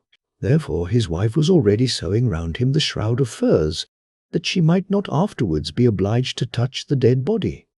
And she asked, "Wilt thou be buried on the rock in the firm snow? I will deck the spot with thy kayak and thy arrows, and the angekok shall dance over it. Or wouldst thou rather be buried in the sea?" "In the sea," he whispered, and nodded with a mournful smile. "Yes, it is a pleasant summer tent, the sea," observed the wife. "Thousands of seals sport there, the walrus shall lie at thy feet, and the hunt will be safe and merry." And the yelling children tore the outspread hide from the window-hole, that the dead man might be carried to the ocean, the billowy ocean that had given him food in life, and that now, in death, was to afford him a place of rest. For his monument he had the floating, ever-changing icebergs, whereon the seal sleeps, while the storm-bird flies round their gleaming summits. 10th. Evening. "I knew an old maid," said the moon. "Every winter she wore a wrapper of yellow satin, and it always remained new, and was the only fashion she followed. In summer she always wore the same straw hat, and I verily believe the very same grey-blue dress. She never went out, except across the street to an old female friend, and in later years she did not even take this walk, for the old friend was dead. In her solitude my old maid was always busy at the window, which was adorned in summer with pretty flowers and in winter with cress grown upon felt. During the last months I saw her no more at the window, but she was still alive. I knew that, for I had not yet seen her begin the long journey of which she often spoke with her friend. Yes, yes, she was in the habit of saying, when I come to die, I shall take a longer journey than I have made my whole life long. Our family vault is 6 miles from here. I shall be carried there, and shall sleep there among my family and relatives. Last night a van stopped at the house. A coffin was carried out, and then I knew that she was dead. They placed straw round the coffin, and the van drove away. There slept the quiet old lady, who had not gone out of her house once for the last year. The van rolled out through the town gate as briskly as if it were going for a pleasant excursion. On the high road the pace was quicker yet. The coachman looked nervously round every now and then. I fancy he half expected to see her sitting on the coffin, in her yellow satin wrapper. And because he was startled, he foolishly lashed his horses, while he held the reins so tightly that the poor beasts were in a foam. They were young and fiery. A hare jumped across the road and startled them, and they fairly ran away. The old sober maiden, who had for years and years moved quietly round and round in a dull circle, was now, in death, rattled over stock and stone on the public highway. The coffin in its covering of straw tumbled out of the van and was left on the high road, while horses, coachman, and carriage flew past in wild career. The lark rose up carolling from the field, twittering her morning lay over the coffin, and presently perched upon it, picking with her beak at the straw covering as though she would tear it up. The lark rose up again, singing gaily, and I withdrew behind the red morning clouds. 11th. Evening. I will give you a picture of Pompeii, said the moon. I was in the suburb, in the Street of Tombs, as they call it, where the fair monuments stand, in the spot where, ages ago, the merry youths, their temples bound with rosy wreaths, danced with the fair sisters of Lays. Now, the stillness of death reigned around. German mercenaries, in the Neapolitan service, kept guard, played cards, and diced, and a troop of strangers from beyond the mountains came into the town, accompanied by a sentry. They wanted to see the city that had risen from the grave illumined by my beams, and I showed them the wheel ruts in the streets paved with broad lava slabs. I showed them the names on the doors, and the signs that hung there yet. They saw in the little courtyard the basins of the fountains, ornamented with shells, but no jet of water gushed upwards, no song sounded forth from the richly painted chambers where the bronze dog kept the door. It was the city of the dead. Only Vesuvius thundered forth his everlasting hymn, each separate verse of which is called by men an eruption. We went to the temple of Venus, built of snow-white marble, with its high altar in front of the broad steps, and the weeping willows sprouting freshly forth among the pillars. The air was transparent and blue, and black Vesuvius formed the background, with fire ever shooting forth from it like the stem of the pine tree. Above it stretched the smoky cloud in the silence of the night, like the crown of the pine, but in a blood-red illumination. Among the company was a lady singer, a real and great singer. I have witnessed the homage paid to her in the greatest cities of Europe. When they came to the tragic theatre, they all sat down on the amphitheatre steps, and thus a small part of the house was occupied by an audience, as it had been many centuries ago. The stage still stood unchanged, with its walled side scenes and the 2 arches in the background, through which the beholders saw the same scene that had been exhibited in the old times, a scene painted by nature herself, namely, the mountains between Sorrento and Amalfi. The singer gaily mounted the ancient stage and sang. The place inspired her, and she reminded me of a wild Arab horse. that rushes headlong on with snorting nostrils and flying mane. Her song was so light and yet so firm. Anon, I thought of the mourning mother beneath the cross at Golgotha. So deep was the expression of pain. And, just as it had done thousands of years ago, the sound of applause and delight now filled the theatre. Happy, gifted creature? All the hearers exclaimed. 5 minutes more, and the stage was empty. The company had vanished, and not a sound more was heard.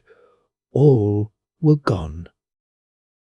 But the ruins stood unchanged, as they will stand when centuries shall have gone by, and when none shall know of the momentary applause and of the triumph of the fair songstress, when all will be forgotten and gone, and even for me this hour will be but a dream of the past.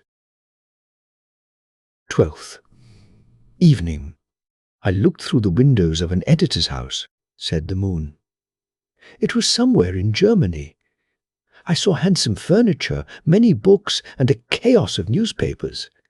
Several young men were present. The editor himself stood at his desk, and 2 little books, both by young authors, were to be noticed. "This one has been sent to me," said he. "I have not read it yet. What think you of the contents?" "Oh," said the person addressed, "he was a poet himself. It is good enough, a little broad certainly, but you see the author is still young. The verses might be better, to be sure, the thoughts are sound, though there is certainly a good deal of commonplace among them. But what will you have? You can't be always getting something new. That he'll turn out anything great I don't believe, but you may safely praise him. He is well read, a remarkable Oriental scholar, and has a good judgment.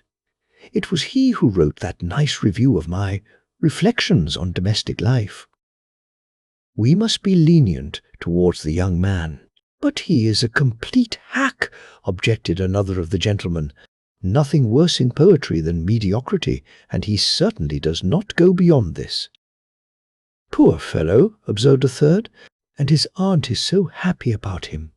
It was she, Mr. Editor, who got together so many subscribers for your last translation. Ah, the good woman. Well, I have noticed the book briefly. Undoubted talent, a welcome offering, a flower in the garden of poetry prettily brought out, and so on. But this other book, I suppose the author expects me to purchase it. I hear it is praised. He has genius, certainly, don't you think so? Yes, all the world declares as much, replied the poet, but it has turned out rather wildly. The punctuation of the book, in particular, is very eccentric. It will be good for him if we pull him to pieces and anger him a little. Otherwise he will get too good an opinion of himself. But that would be unfair, objected the fourth. Let us not carp at little faults, but rejoice over the real and abundant good that we find here. He surpasses all the rest. Not so. If he is a true genius, he can bear the sharp voice of censure. There are people enough to praise him. Don't let us quite turn his head. Decided talent, wrote the editor with the usual carelessness. That he can write incorrect verses may be seen in page 25, where there are 2 false quantities. We recommend him to study the ancients, etc. I went away, continued the moon, and looked through the windows in the aunt's house. There sat the be-praised poet, the tame one. All the guests paid homage to him, and he was happy. I sought the other poet out, the wild one. Him also I found in a great assembly at his patron's, where the tame poet's book was being discussed. I shall read yours also, said Maecenas, but to speak honestly, you know I never hide my opinion from you. I don't expect much from it, for you are much too wild, too fantastic. But it must be allowed that, as a man, you are highly respectable. A young girl sat in a corner, and she read in a book these words, "In the dust lies genius and glory, but every day talent will pay. It's only the old, old story, but the piece is repeated each day. 13th. Evening, the moon said. Beside the woodland path there are two small farmhouses. The doors are low, and some of the windows are placed quite high, and others close to the ground, and whitethorn and barberry bushes grow around them. The roof of each house is overgrown with moss and with yellow flowers and houseleek. Cabbage and potatoes are the only plants cultivated in the gardens, but out of the hedge there grows a willow tree, and under this willow tree sat a little girl, and she sat with her eyes fixed upon the old oak tree between the two huts. It was an old withered stem.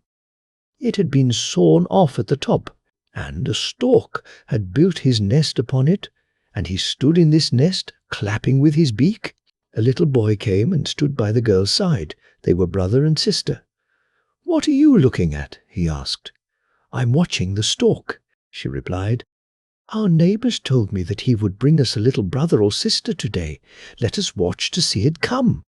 "The stork brings no such things," the boy declared. "You may be sure of that. Our neighbor told me the same thing." But she laughed when she said it, and so I asked her if she could say, "On my honor," and she could not. And I know by that the story about the storks is not true, and that they only tell it to us children for fun. "But where do babies come from then?" asked the girl. "Why, an angel from heaven brings them under his cloak, but no man can see him, and that's why we never know when he brings them." At that moment there was a rustling in the branches of the willow tree, and the children folded their hands and looked at one another. It was certainly the angel coming with the baby. They took each other's hand, and at that moment the door of one of the houses opened, and the neighbor appeared. "Come in, you two," she said. "See what the stork has brought. It is her little brother." And the children nodded gravely at one another, for they had felt quite sure already that the baby was come. 14th. Evening. I was gliding over the Lüneburg heath, the moon said. A lonely hut stood by the wayside. A few scanty bushes grew near it, and a nightingale, who had lost his way, sang sweetly. He died in the coldness of the night. It was his farewell song that I heard. The morning dawn came glimmering red.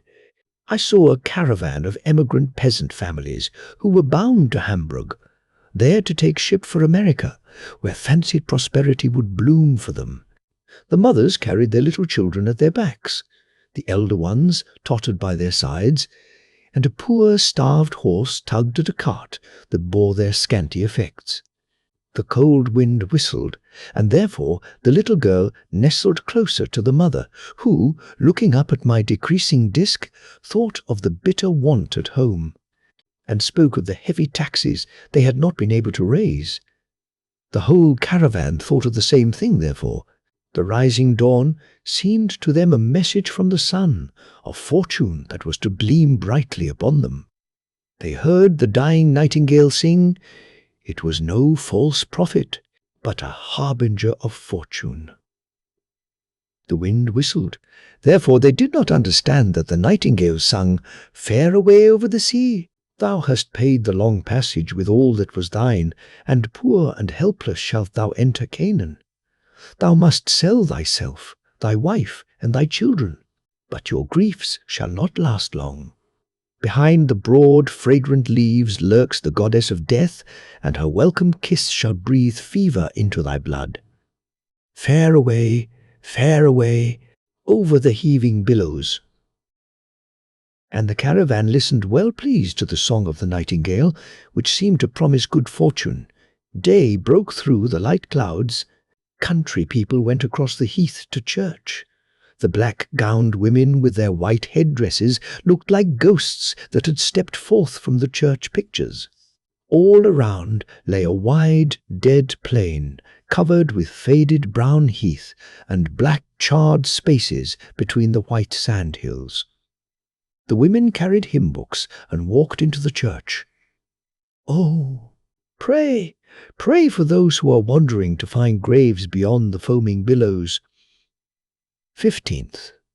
Evening. I know a Pulcinella, the moon told me. The public applaud vociferously directly they see him. Every one of his movements is comic, and is sure to throw the house into convulsions of laughter. And yet there is no art in it all. It is complete nature. When he was yet a little boy, playing about with other boys, he was already Punch. Nature had intended him for it, and had provided him with a hump on his back, and another on his breast, but his inward man, his mind, on the contrary, was richly furnished. No one could surpass him in depth of feeling or in readiness of intellect. The theatre was his ideal world. If he had possessed a slender, well-shaped figure, he might have been the first tragedian on any stage. The heroic, the great, filled his soul. And yet he had to become a Pulcinella. His very sorrow and melancholy did but increase the comic dryness of his sharply cut features, and increase the laughter of the audience, who showered plaudits on their favourite.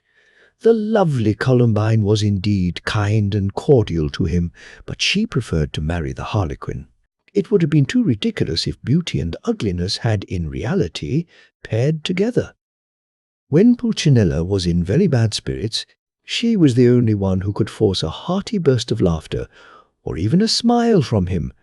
First she would be melancholy with him, then quieter, and at last quite cheerful and happy.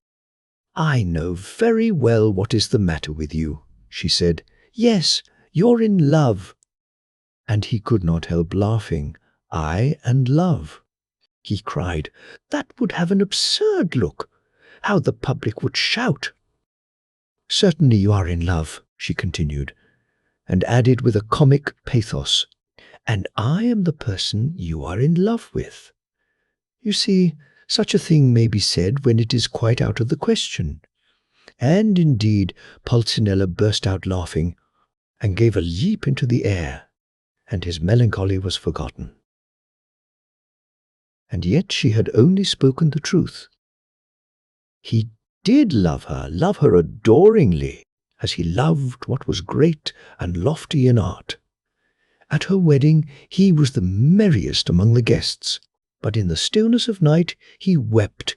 If the public had seen his distorted face then, they would have applauded rapturously.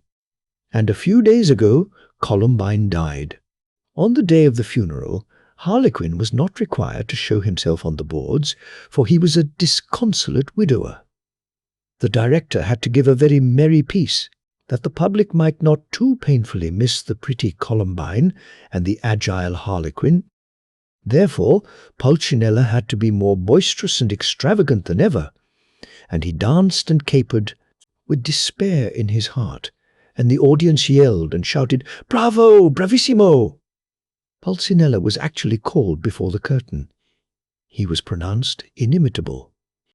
But last night the hideous little fellow went out of the town, quite alone, to the deserted churchyard. The wreath of flowers on Columbine's grave was already faded, and he sat down there. It was a study for a painter. As he sat with his chin on his hands, his eyes turned up towards me, he looked like a grotesque monument, a Punch on a grave, peculiar and whimsical. If the people could have seen their favourite, they would have cried as usual, "Bravo, Pulcinella! Bravo, bravissimo!" 16th. Evening. Hear what the moon told me. I have seen the cadet who had just been made an officer put on his handsome uniform for the first time. I have seen the young bride in her wedding dress, and the princess girl-wife happy in her gorgeous robes, but never have I seen a felicity equal to that of a little girl of 4 years old, whom I watched this evening. She had received a new blue dress, and a new pink hat. The splendid attire had just been put on, and all were calling for a candle, for my rays, shining in through the windows of the room, were not bright enough for the occasion, and further illumination was required. There stood the little maid, stiff and upright as a doll, her arms stretched painfully straight out, away from the dress, and her fingers apart, and oh, what happiness beamed from her eyes, and from her whole countenance. "Tomorrow you shall go out in your new clothes," said her mother, and the little one looked up at her hat, and down at her frock, and smiled brightly. "Mother," she cried, "what will the little dogs think when they see me in these splendid new things?" 17. "Evening, I have spoken to you of Pompeii," said the moon, "that corpse of a city. Exposed in the view of living towns, I know another sight, still more strange, and this is not the corpse, but the spectre of a city.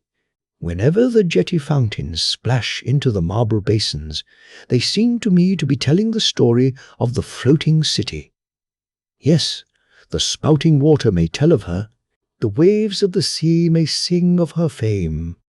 On the surface of the ocean a mist often rests, and that is her widow's veil. The bridegroom of the sea is dead, his palace and his city are his mausoleum. Dost thou know this city? She has never heard the rolling of wheels or the hoof-tread of horses in her streets, through which the fish swim, while the black gondola glides spectrally over the green water. I will show you the place," continued the moon, "the largest square in it, and you will fancy yourself transported into the city of a fairy tale. The grass grows rank among the broad flagstones, and in the morning twilight thousands of tame pigeons flutter around the solitary lofty tower.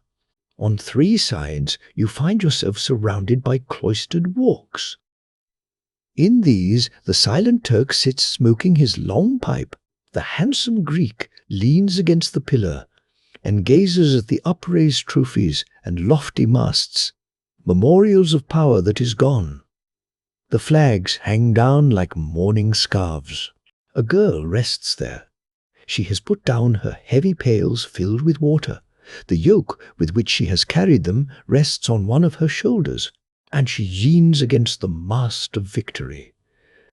That is not a fairy palace you see before you yonder, but a church. The gilded domes and shining orbs flash back my beams. The glorious bronze horses up yonder have made journeys like the bronze horse in the fairy tale. They have come hither and gone hence and have returned again. Do you notice the variegated splendor of the walls and windows? It looks as if genius had followed the caprices of a child in the adornment of these singular temples. Do you see the winged lion on the pillar? The gold glitters still, but his wings are tied.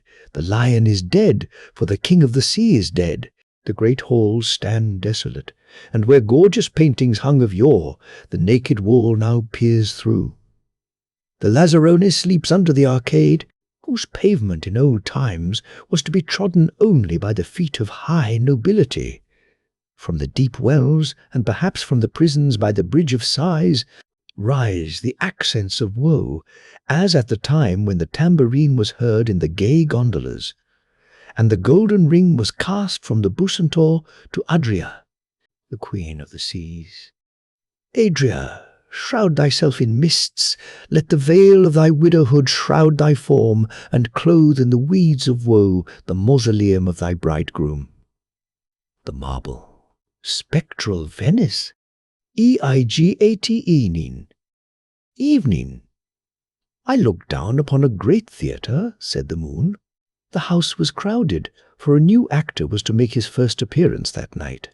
My rays glided over a little window in the wall, and I saw a painted face with the forehead pressed against the panes.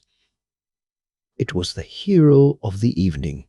The knightly beard curled crisply about the chin, but there were tears in the man's eyes, for he had been hissed off, and indeed with reason. The poor, incapable. But incapables cannot be admitted into the empire of art. He had deep feeling and loved his art enthusiastically, but the art loved not him. The prompter's bell sounded. The hero enters with a determined air.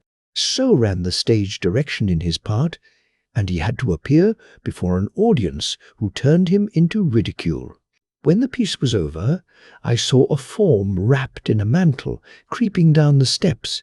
It was the vanquished knight of the evening. The scene shifters whispered to one another, and I followed the poor fellow home to his room.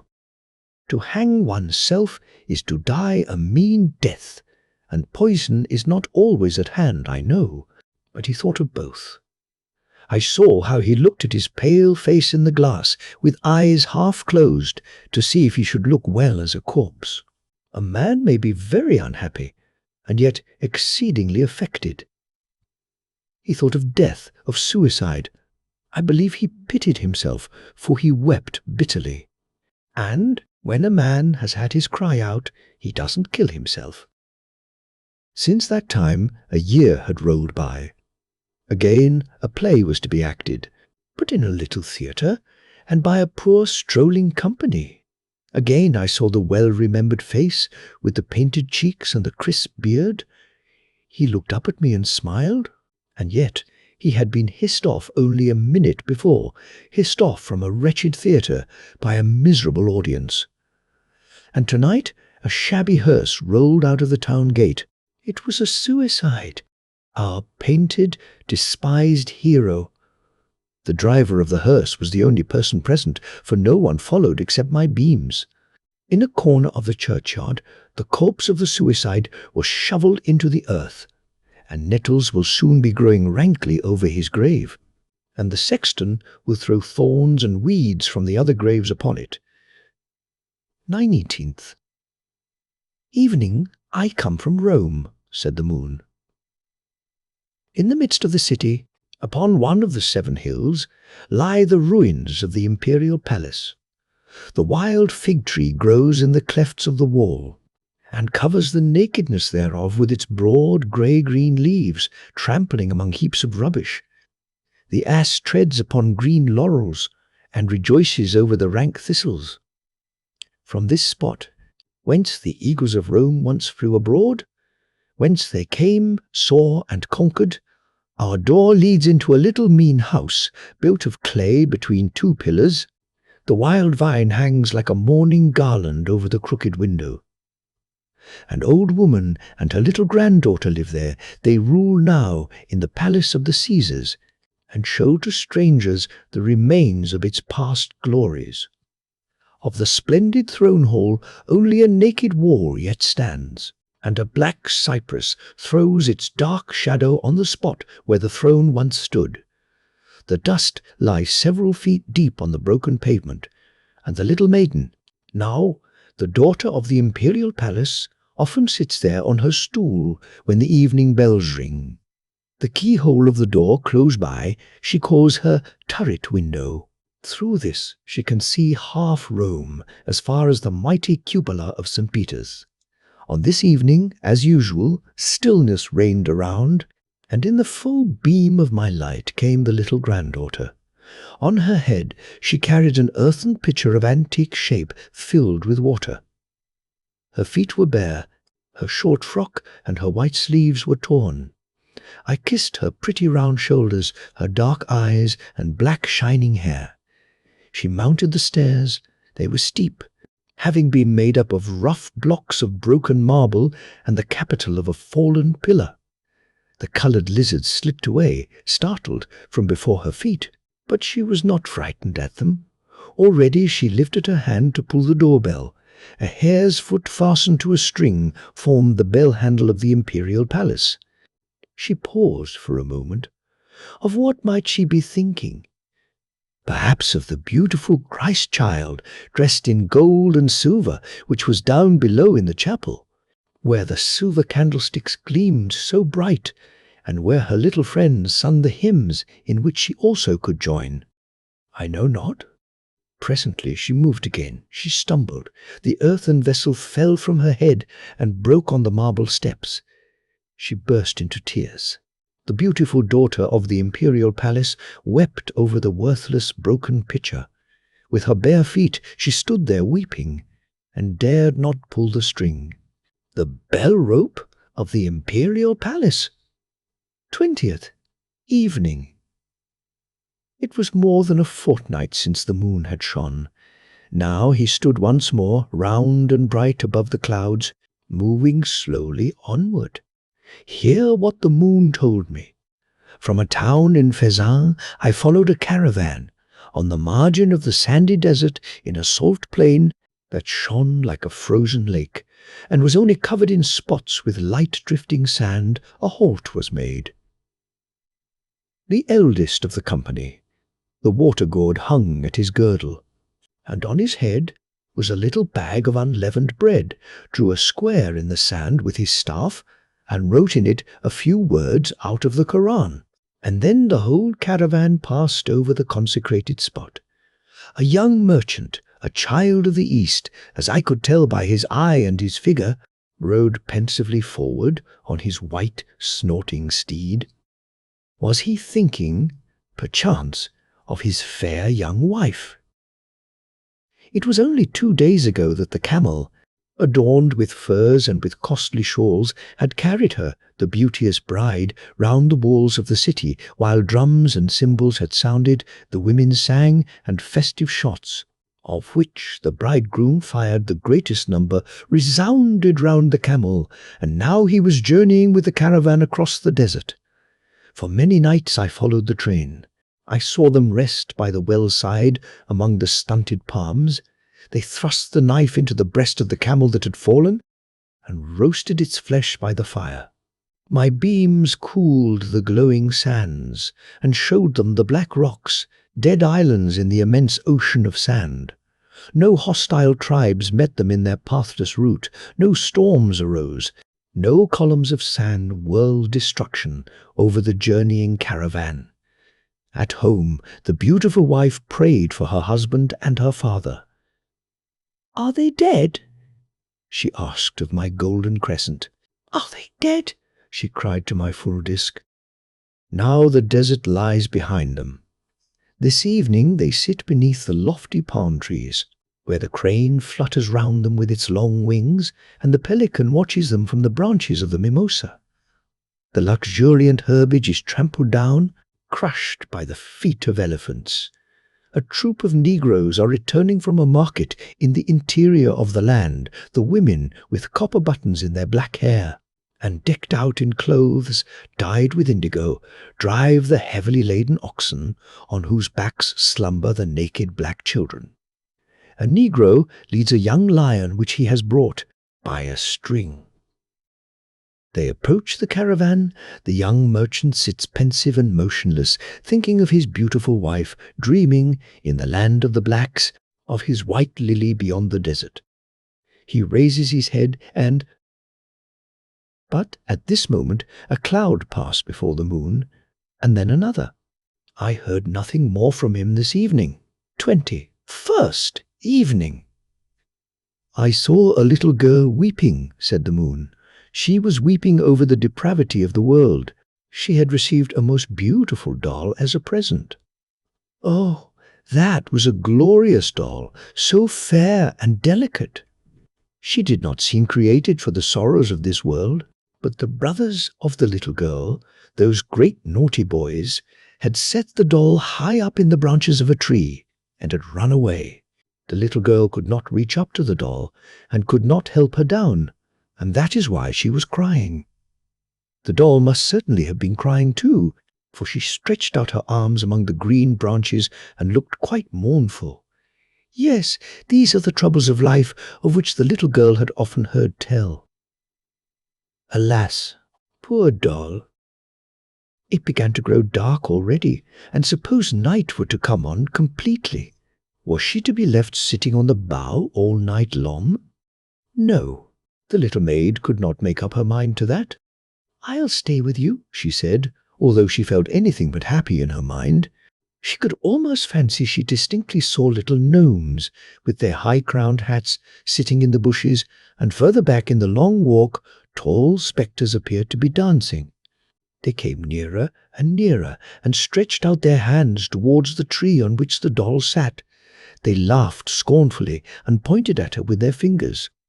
Oh, how frightened the little maid was! But if one has not done anything wrong, she thought, nothing evil can harm one. I wonder if I have done anything wrong. And she considered. Oh, yes. I laughed at the poor duck with the red rag on her leg. She limped along so funnily I could not help laughing. But it's a sin to laugh at animals. And she looked up at the doll. Did you laugh at the duck too? She asked, and it seemed as if the doll shook her head. 22nd evening. I looked down upon Tyrol, said the moon, and my beams caused the dark pines to throw long shadows upon the rocks. I looked at the pictures of Saint Christopher carrying the infant Jesus that are painted there upon the walls of the houses, colossal figures reaching from the ground to the roof. Saint Florian was represented pouring water on the burning house, and the Lord hung bleeding on the great cross by the wayside. To the present generation, these are old pictures, but I saw when they were put up, and marked how one followed the other. On the brow of the mountain yonder is perched, like a swallow's nest, a lonely convent of nuns. 2 of the sisters stood up in the tower tolling the bell. They were both young, and therefore their glances flew over the mountain out into the world. A travelling coach passed by below. The postilion wound his horn, and the poor nuns looked after the carriage for a moment with a mournful glance, and a tear gleamed in the eyes of the younger one, and the horn sounded faint and more faintly, and the convent bell drowned its expiring echoes. 23rd evening. Hear what the moon told me. Some years ago, here in Copenhagen, I looked through the window of a mean little room. The father and mother slept, but the little son was not asleep. I saw the flowered cotton curtains of the bed move, and the child peep forth. At first I thought he was looking at the great clock, which was gaily painted in red and green. At the top sat a cuckoo. Below hung the heavy leaden weights, and the pendulum with the polished disc of metal went to and fro and said, tick, tick. But no, he was not looking at the clock, but at his mother's spinning wheel that stood just underneath it. That was the boy's favourite piece of furniture, but he dared not touch it, for if he meddled with it, he got a rap on the knuckles. For hours together, when his mother was spinning, he would sit quietly by her side, watching the murmuring spindle and the revolving wheel, and as he sat he thought of many things. Oh, if he might only turn the wheel himself! Father and mother were asleep. He looked at them, and looked at the spinning wheel, and presently a little naked foot peered out of the bed, and then a second foot, and then 2 little white legs. There he stood. He looked round once more to see if father and mother were still asleep. Yes, they slept. And now he crept softly, softly, in his short little nightgown, to the spinning wheel, and began to spin. The thread flew from the wheel, and the wheel whirled faster and faster. I kissed his fair hair and his blue eyes. It was such a pretty picture. At that moment the mother awoke. The curtain shook. She looked forth, and fancied she saw a gnome or some other kind of little spectre. "In heaven's name!" she cried, and aroused her husband in a frightened way. He opened his eyes, rubbed them with his hands, and looked at the brisk little lad. "Why, that is Bertel," said he, and my eye quitted the poor room, for I have so much to see. At the same moment I looked at the halls of the Vatican, where the marble gods are enthroned. I shone upon the group of the Laocoon. The stones seemed to sigh. I pressed a silent kiss on the lips of the Muses, and they seemed to stir and move. But my rays lingered longest about the Nile group with the colossal god. Leaning against the Sphinx, he lies there thoughtful and meditative, as if he were thinking on the rolling centuries, and little love gods sport with him and with the crocodiles. In the horn of plenty sat with folded arms a little tiny love. God, contemplating the great, solemn river god, a true picture of the boy at the spinning wheel. The features were exactly the same. Charming and lifelike stood the little marble form, and yet the wheel of the year has turned more than 1,000 times since the time when it sprang forth from the stone. Just as often as the boy in the little room turned, the spinning wheel had the great wheel murmured, before the age could again call forth marble gods equal to those he afterwards formed. Years have passed since all this happened, the moon went on to say. Yesterday I looked upon a bay on the eastern coast of Denmark. Glorious woods are there, and high trees, an old knightly castle with red walls, swans floating in the ponds, and in the background appears, among orchards, a little town with a church. Many boats, the crews all furnished with torches, glided over the silent expanse. But these fires had not been kindled for catching fish, for everything had a festive look. Music sounded, a song was sung, and in one of the boats the man stood erect to whom homage was paid by the rest. A tall, sturdy man, wrapped in a cloak. He had blue eyes and long white hair. I knew him, and thought of the Vatican, and of the group of the Nile and the old marble gods. I thought of the simple little room where little Bertel sat in his nightshirt by the spinning wheel. The wheel of time has turned, and new gods have come forth from the stone. From the boats there arose a shout, "Hurrah, hurrah, for Bertel Thorwaldsen!" 24th evening. I will now give you a picture from Frankfurt, said the moon. I especially noticed one building there. It was not the house in which Goethe was born, nor the old council house, through whose grated windows peered the horns of the oxen that were roasted and given to the people when the emperors were crowned. No, it was a private house, plain in appearance and painted green. It stood near the old Jews' Street. It was Rothschild's house. I looked through the open door. The staircase was brilliantly lighted.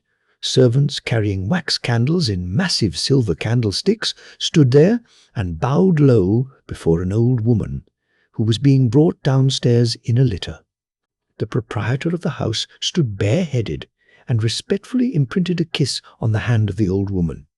She was his mother. She nodded in a friendly manner to him and to the servants, and they carried her into the dark, narrow street, into a little house. That was her dwelling.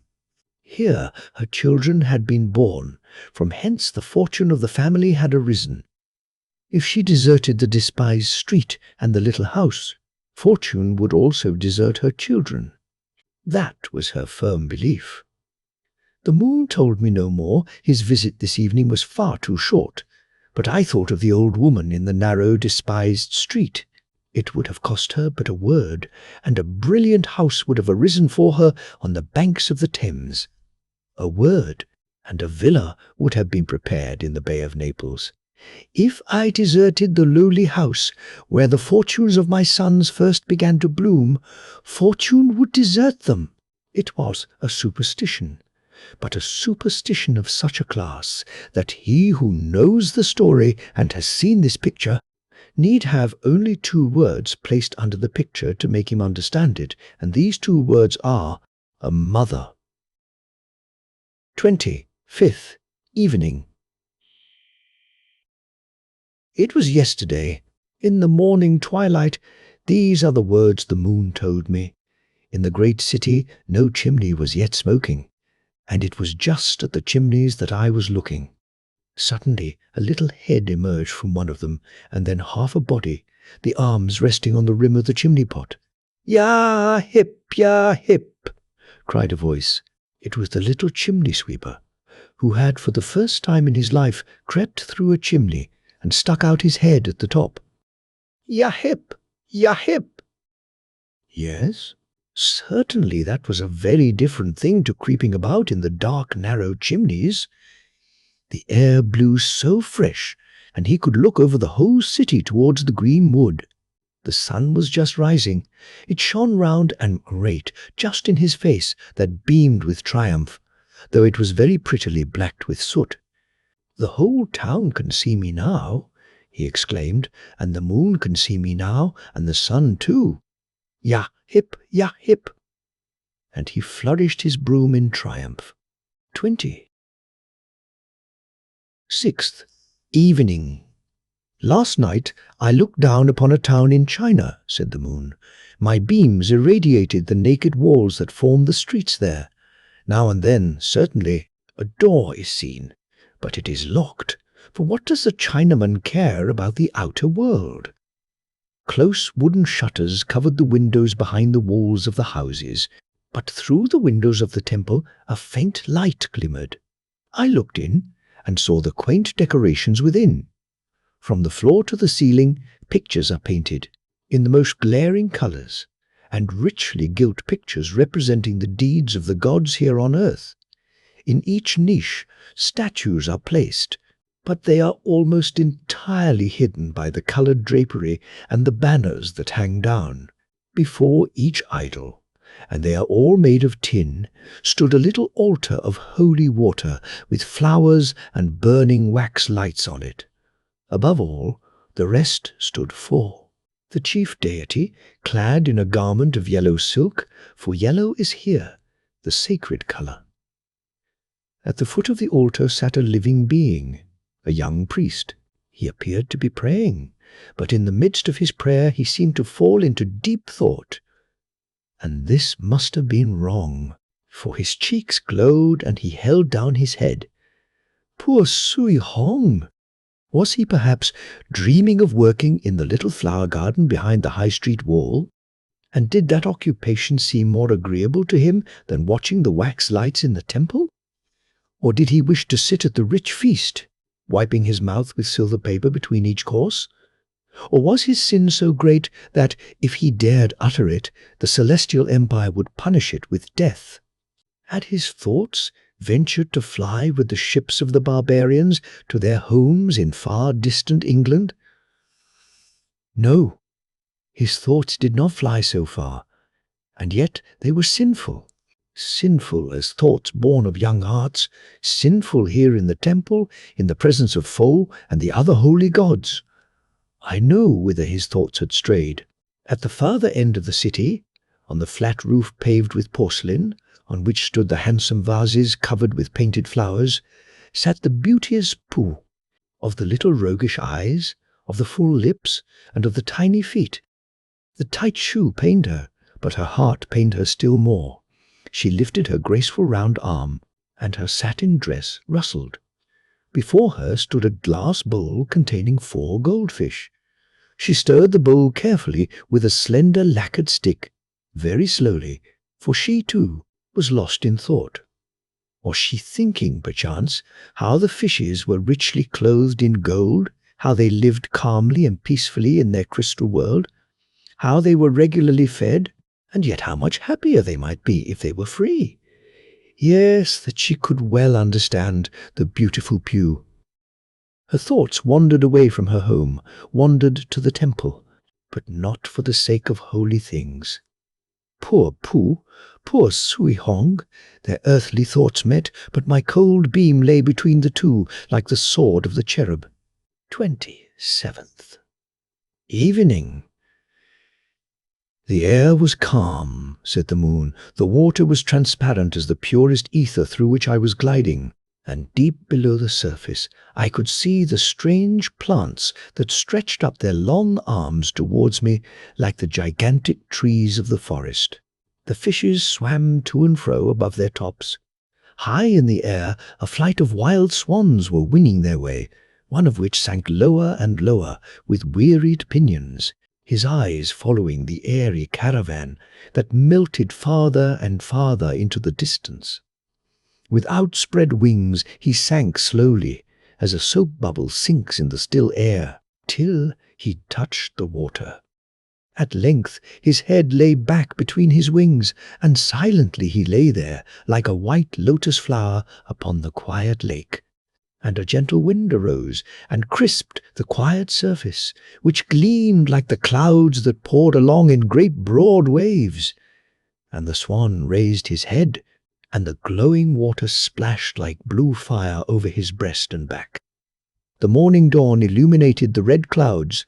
The swan rose strengthened and flew towards the rising sun, towards the bluish coast, whither the caravan had gone, but he flew alone with a longing in his breast. Lonely, he flew over the blue swelling billows. 20. Evening. I will give you another picture of Sweden, said the moon. Among dark pine woods near the melancholy banks of the Stockson lies the old convent church of Retta. My rays glided through the grating into the roomy vaults where kings sleep tranquilly in great stone coffins. On the wall, above the grave of each, is placed the emblem of earthly grandeur, a kingly crown.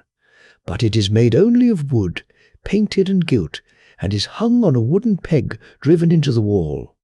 The worms have gnawed the gilded wood. The spider has spun her web from the crown down to the sand, like a mourning banner, frail and transient as the grief of mortals. How quietly they sleep! I can remember them quite plainly. I still see the bold smile on their lips that so strongly and plainly expressed joy or grief.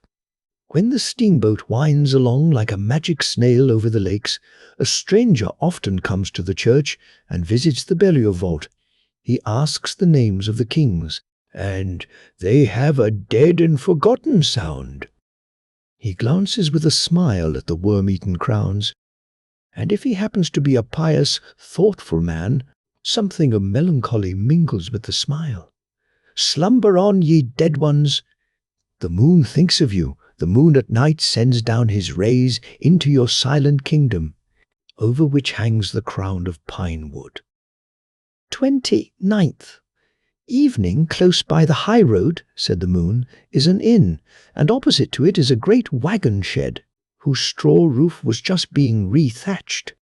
I looked down between the bare rafters and through the open loft into the comfortless space below. The turkey cock slept on the beam, and the saddle rested in the empty crib. In the middle of the shed stood a travelling carriage. The proprietor was inside, fast asleep, while the horses were being watered. The coachman stretched himself, though I am very sure that he had been most comfortably asleep half the last stage. The door of the servants' room stood open, and the bed looked as if it had been turned over and over. The candle stood on the floor and had burnt deep down into the socket. The wind blew cold through the shed. It was nearer to the dawn than to midnight. In the wooden frame on the ground slept a wandering family of musicians. The father and mother seemed to be dreaming of the burning liquor that remained in the bottle. The little pale daughter was dreaming too, for her eyes were wet with tears. The harp stood at their heads, and the dog lay stretched at their feet. 30th. Evening.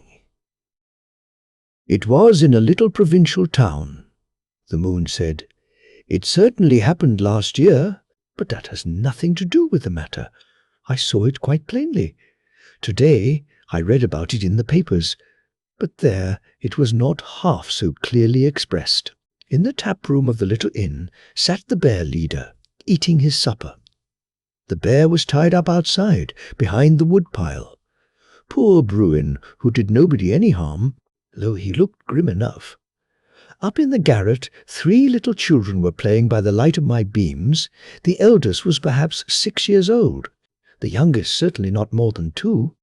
Tramp, tramp, somebody was coming upstairs. Who might it be? The door was thrust open. It was Bruin, the great shaggy Bruin. He had got tired of waiting down in the courtyard and had found his way to the stairs. I saw it all, said the moon. The children were very much frightened at first at the great shaggy animal. Each of them crept into a corner, but he found them all out and smelt at them, but did them no harm. This must be a great dog, they said, and began to stroke him. He lay down upon the ground, the youngest boy clambered on his back, and bending down a little head of golden curls, played at hiding in the beast's shaggy skin. Presently the eldest boy took his drum and beat upon it till it rattled again. The bear rose upon his hind legs and began to dance. It was a charming sight to behold. Each boy now took his gun, and the bear was obliged to have one too, and he held it up quite properly. Here was a capital playmate they had found, and they began marching. 1, 2, 1, 2. Suddenly someone came to the door, which opened, and the mother of the children appeared. You should have seen her in her dumb terror, with her face as white as chalk, her mouth half open, and her eyes fixed in a horrified stare. But the youngest boy nodded to her in great glee, and called out in his infantile prattle, "We're playing at soldiers." And then the bear leader came running up. 30. Fiest evening. The wind blew stormy and cold. The clouds flew hurriedly past. Only for a moment now and then did the moon become visible. He said, I looked down from the silent sky upon the driving clouds, and saw the great shadows chasing each other across the earth. I looked upon a prison. A closed carriage stood before it. A prisoner was to be carried away. My rays pierced through the grated window towards the wall. The prisoner was scratching a few lines upon it as a parting token, but he did not write words, but a melody, the outpouring of his heart. The door was opened, and he was led forth and fixed his eyes upon my round disk. Clouds passed between us, as if he were not to see his face, nor I his. He stepped into the carriage. The door was closed, the whip cracked, and the horses galloped off into the thick forest, whither my rays were not able to follow him. But as I glanced through the grated window, my rays glided over the notes, his last farewell engraved on the prison wall, where words fail, sounds can often speak.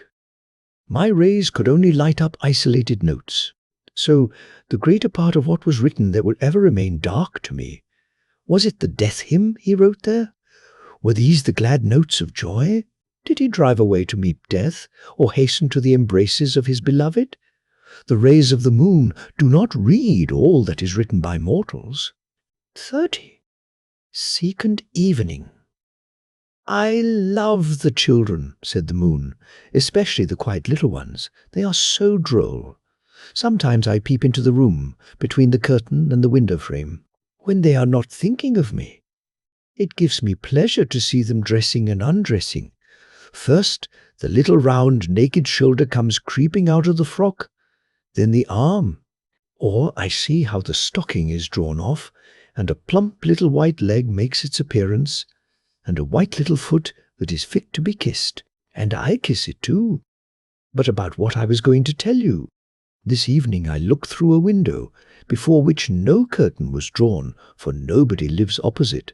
I saw a whole troop of little ones, all of one family, and among them was a little sister. She is only 4 years old, but can say her prayers as well as any of the rest. The mother sits by her bed every evening, and hears her say her prayers, and then she has a kiss, and the mother sits by the bed till the little one has gone to sleep, which generally happens as soon as ever she can close her eyes. This evening the 2 elder children were a little boisterous. One of them hopped about on one leg in his long white nightgown, and the other stood on a chair surrounded by the clothes of all the children, and declared he was acting Grecian statues. The third and fourth laid the clean linen carefully in the box, for that is a thing that has to be done, and the mother sat by the bed of the youngest, and announced to all the rest that they were to be quiet, for little sister was going to say her prayers. I looked in, over the lamp, into the little maiden's bed, where she lay under the neat white coverlet, her hands folded demurely, and her little face quite grave and serious. She was praying the Lord's Prayer aloud. But her mother interrupted her in the middle of her prayer. "How is it," she asked, "that when you have prayed for daily bread, you always add something I cannot understand? You must tell me what that is." The little one lay silent and looked at her mother in embarrassment. "What is it you say after our daily bread?" "Dear mother." "Don't be angry," I only said, "and plenty of butter on it. What the old man does is always right. I will tell you a story that was told me when I was a little boy. Every time I thought of this story, it seemed to me more and more charming, for it is with stories as it is with many people. They become better as they grow older. I have no doubt that you have been in the country and seen a very old farmhouse with a thatched roof and mosses and small plants growing wild upon it. There is a stork's nest on the ridge of the gable, for we cannot do without the stork. The walls of the house are sloping, and the windows are low, and only one of the latter is made to open. The baking oven sticks out of the wall like a great knob. An elder tree hangs over the palings, and beneath its branches, at the foot of the paling, is a pool of water, in which a few ducks are disporting themselves. There is a yard dog, too, who barks at all corners. Just such a farmhouse as this stood in a country lane, and in it dwelt an old couple, a peasant and his wife. Small as their possessions were, they had one article they could not do without, and that was a horse, which contrived to live upon the grass which it found by the side of the high road.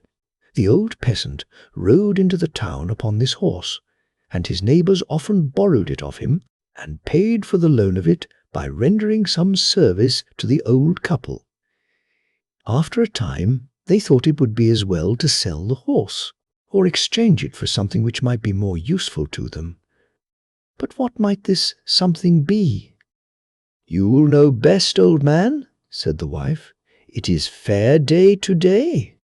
So, ride into town and get rid of the horse for money, or make a good exchange. Whichever you do will be right to me, so ride to the fair." And she fastened his neckerchief for him, for she could do that better than he could, and she could also tie it very prettily in a double bow. She also smoothed his hat round and round with the palm of her hand, and gave him a kiss. Then he rode away upon the horse that was to be sold or bartered for something else. Yes, the old man knew what he was about. The sun shone with great heat, and not a cloud was to be seen in the sky. The road was very dusty, for a number of people, all going to the fair, were driving, riding, or walking upon it. There was no shelter anywhere from the hot sunshine.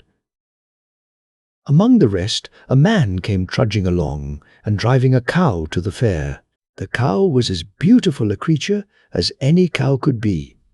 "She gives good milk, I am certain," said the peasant to himself. That would be a very good exchange, the cow for the horse. "Hello there, you with the cow," he said. "I tell you what, I dare say a horse is of more value than a cow, but I don't care for that. A cow will be more useful to me, so, if you like, we'll exchange." "To be sure I will," said the man. Accordingly the exchange was made, and as the matter was settled, the peasant might have turned back, for he had done the business he came to do. But, having made up his mind to go to the fair, he determined to do so, if only to have a look at it. So on.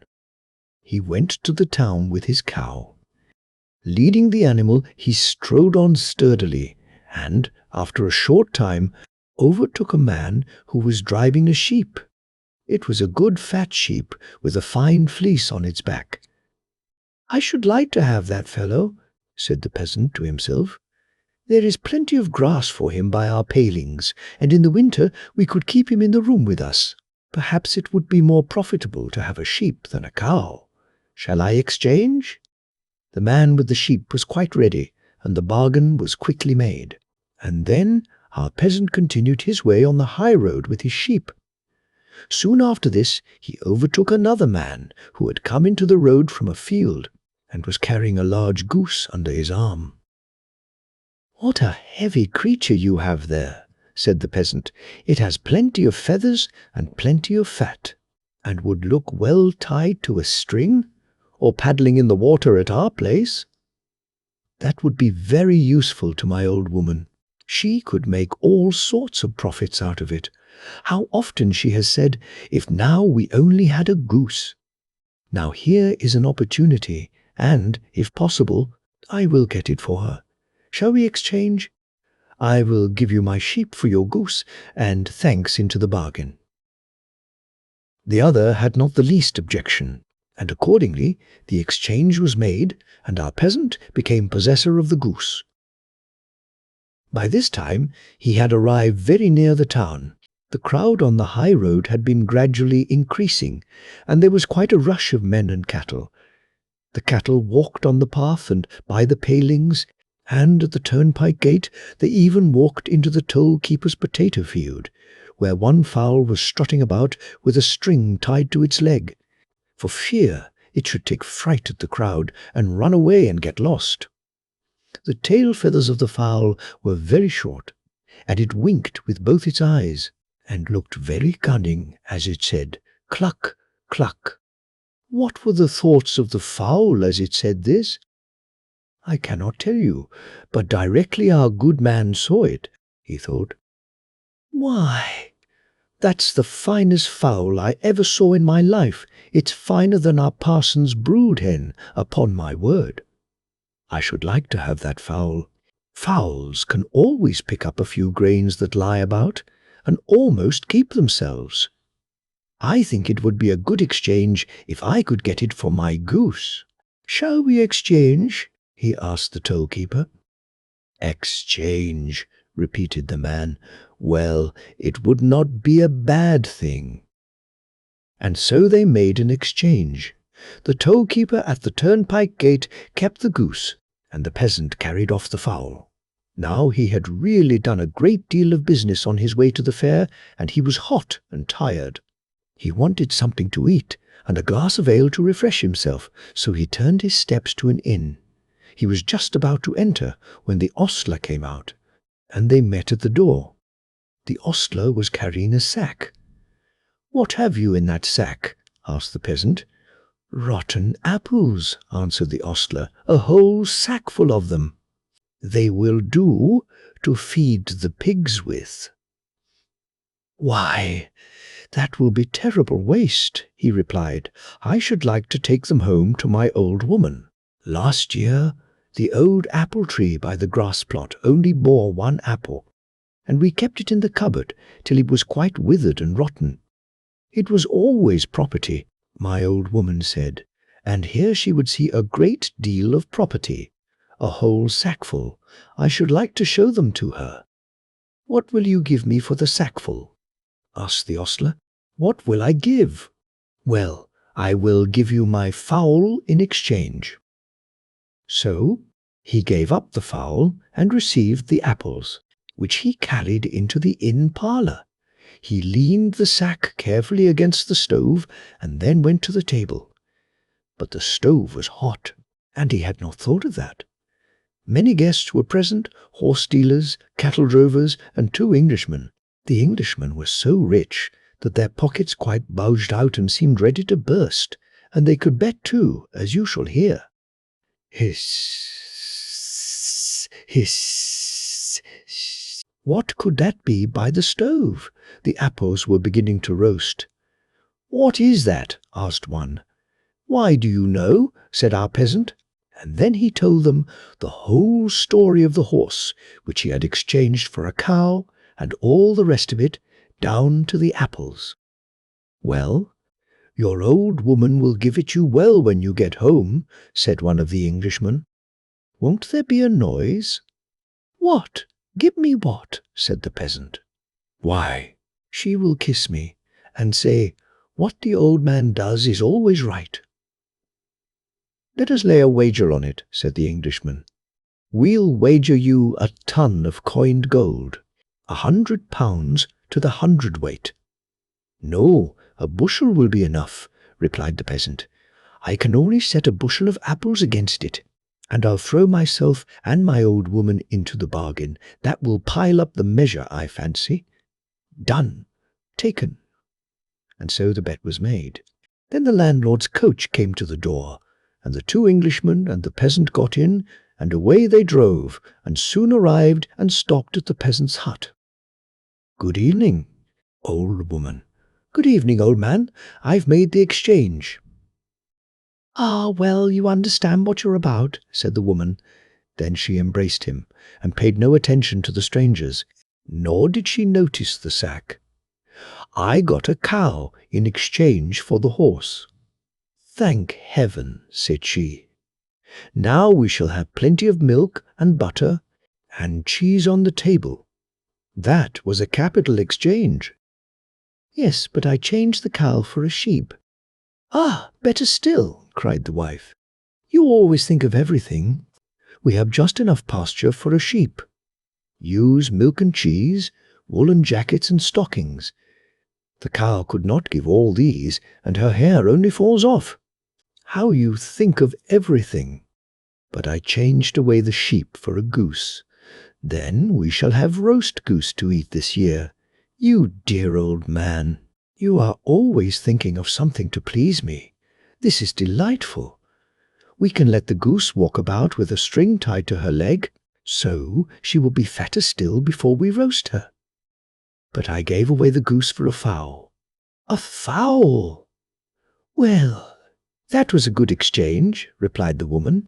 "The fowl will lay eggs and hatch them, and we shall have chickens. We shall soon have a poultry yard." "Oh, this is just what I was wishing for." "Yes, but I exchanged the fowl for a sack of shriveled apples." "What? I really must give you a kiss for that," exclaimed the wife. "My dear good husband, now I'll tell you something. Do you know, almost as soon as you left me this morning, I began to think of what I could give you nice for supper this evening. And then I thought of fried eggs and bacon with sweet herbs. I had eggs and bacon, but I wanted the herbs. So I went over to the schoolmaster's. I knew they had plenty of herbs, but the schoolmistress is very mean, although she can smile so sweetly. I begged her to lend me a handful of herbs. "Lend!" she exclaimed. "I have nothing to lend. Nothing at all grows in our garden, not even a shriveled apple." "I could not even lend you a shriveled apple, my dear woman. But now I can lend her 10, or a whole sackful, which I am very glad of. It makes me laugh to think about it." And then she gave him a hearty kiss.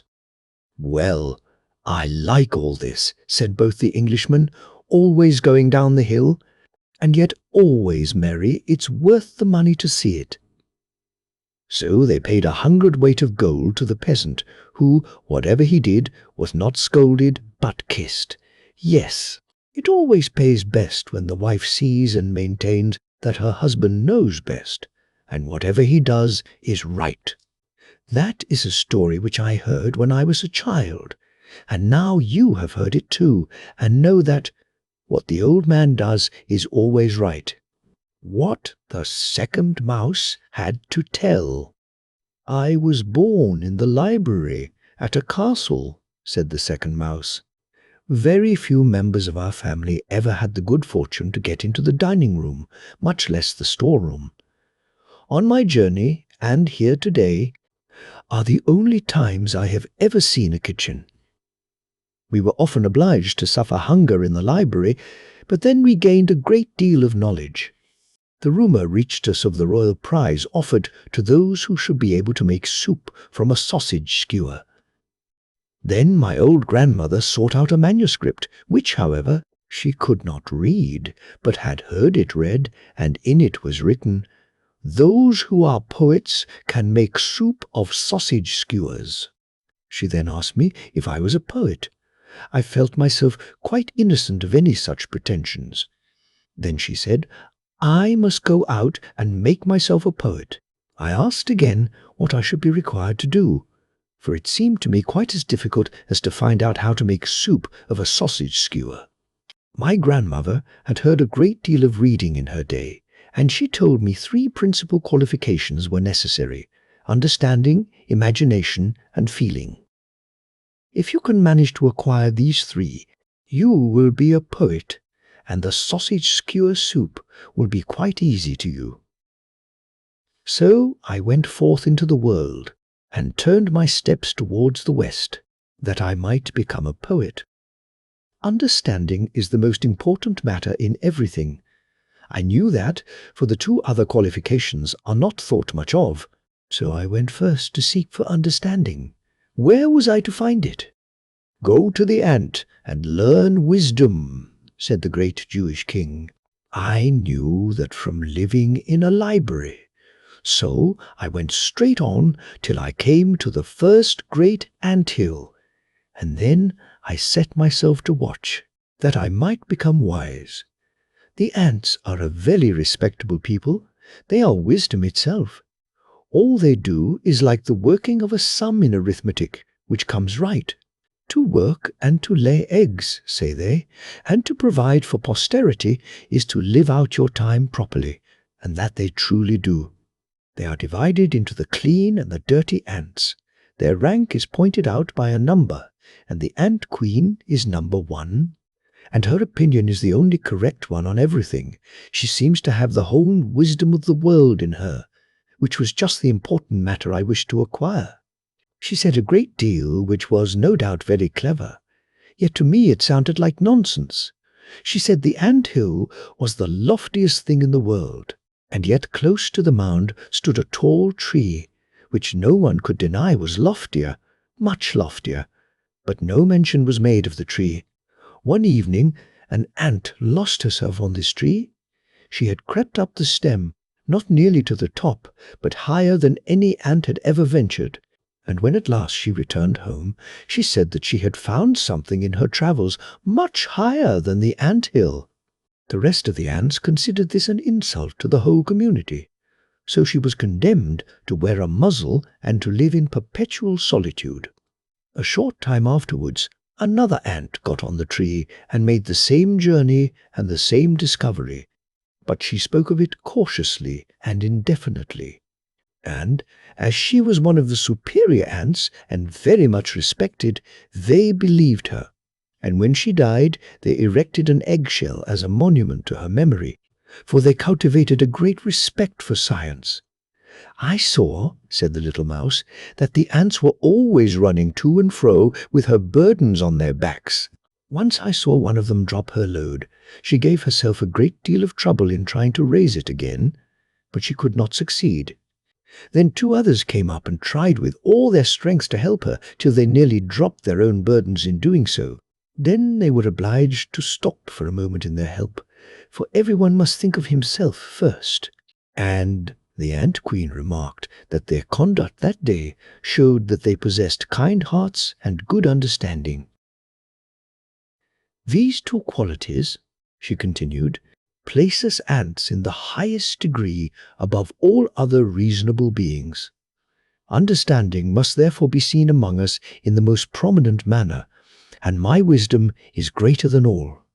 And so saying, she raised herself on her 2 hind legs, that no one else might be mistaken for her. I could not therefore make an error, so I ate her up. We are to go to the ants to learn wisdom, and I had got the queen. I now turned and went nearer to the lofty tree already mentioned, which was an oak. It had a tall trunk with a wide-spreading top, and was very old. I knew that a living being dwelt here, a dryad, as she is called, who is born with the tree and dies with it. I had heard this in the library, and here was just such a tree, and in it an oak maiden. She uttered a terrible scream when she caught sight of me so near to her. Like many women, she was very much afraid of mice. And she had more real cause for fear than they have, for I might have gnawed through the tree on which her life depended. I spoke to her in a kind and friendly manner, and begged her to take courage. At last she took me up in her delicate hand, and then I told her what had brought me out into the world, and she promised me that perhaps on that very evening she should be able to obtain for me one of the two treasures for which I was seeking. She told me that Phantisus was her very dear friend, that he was as beautiful as the god of love, that he remained often for many hours with her under the leafy boughs of the tree, which then rustled and waved more than ever over them both. He called her his dryad, she said, and the tree, his tree, for the grand old oak with its gnarled trunk was just to his taste. The root spreading deep into the earth, the top rising high in the fresh air, knew the value of the drifted snow, the keen wind, and the warm sunshine as it ought to be known. "Yes," continued the dryad, "the birds sing up above in the branches and talk to each other about the beautiful fields they have visited in foreign lands. And on one of the withered boughs a stork has built his nest. It is beautifully arranged, and besides, it is pleasant to hear a little about the land of the pyramids. All this pleases Phantisus, but it is not enough for him. I am obliged to relate to him of my life in the woods, and to go back to my childhood, when I was little, and the tree so small and delicate that a stinging nettle could overshadow it. And I have to tell everything that has happened since then till now, that the tree is so large and strong. Sit you down now under the green bindwood and pay attention.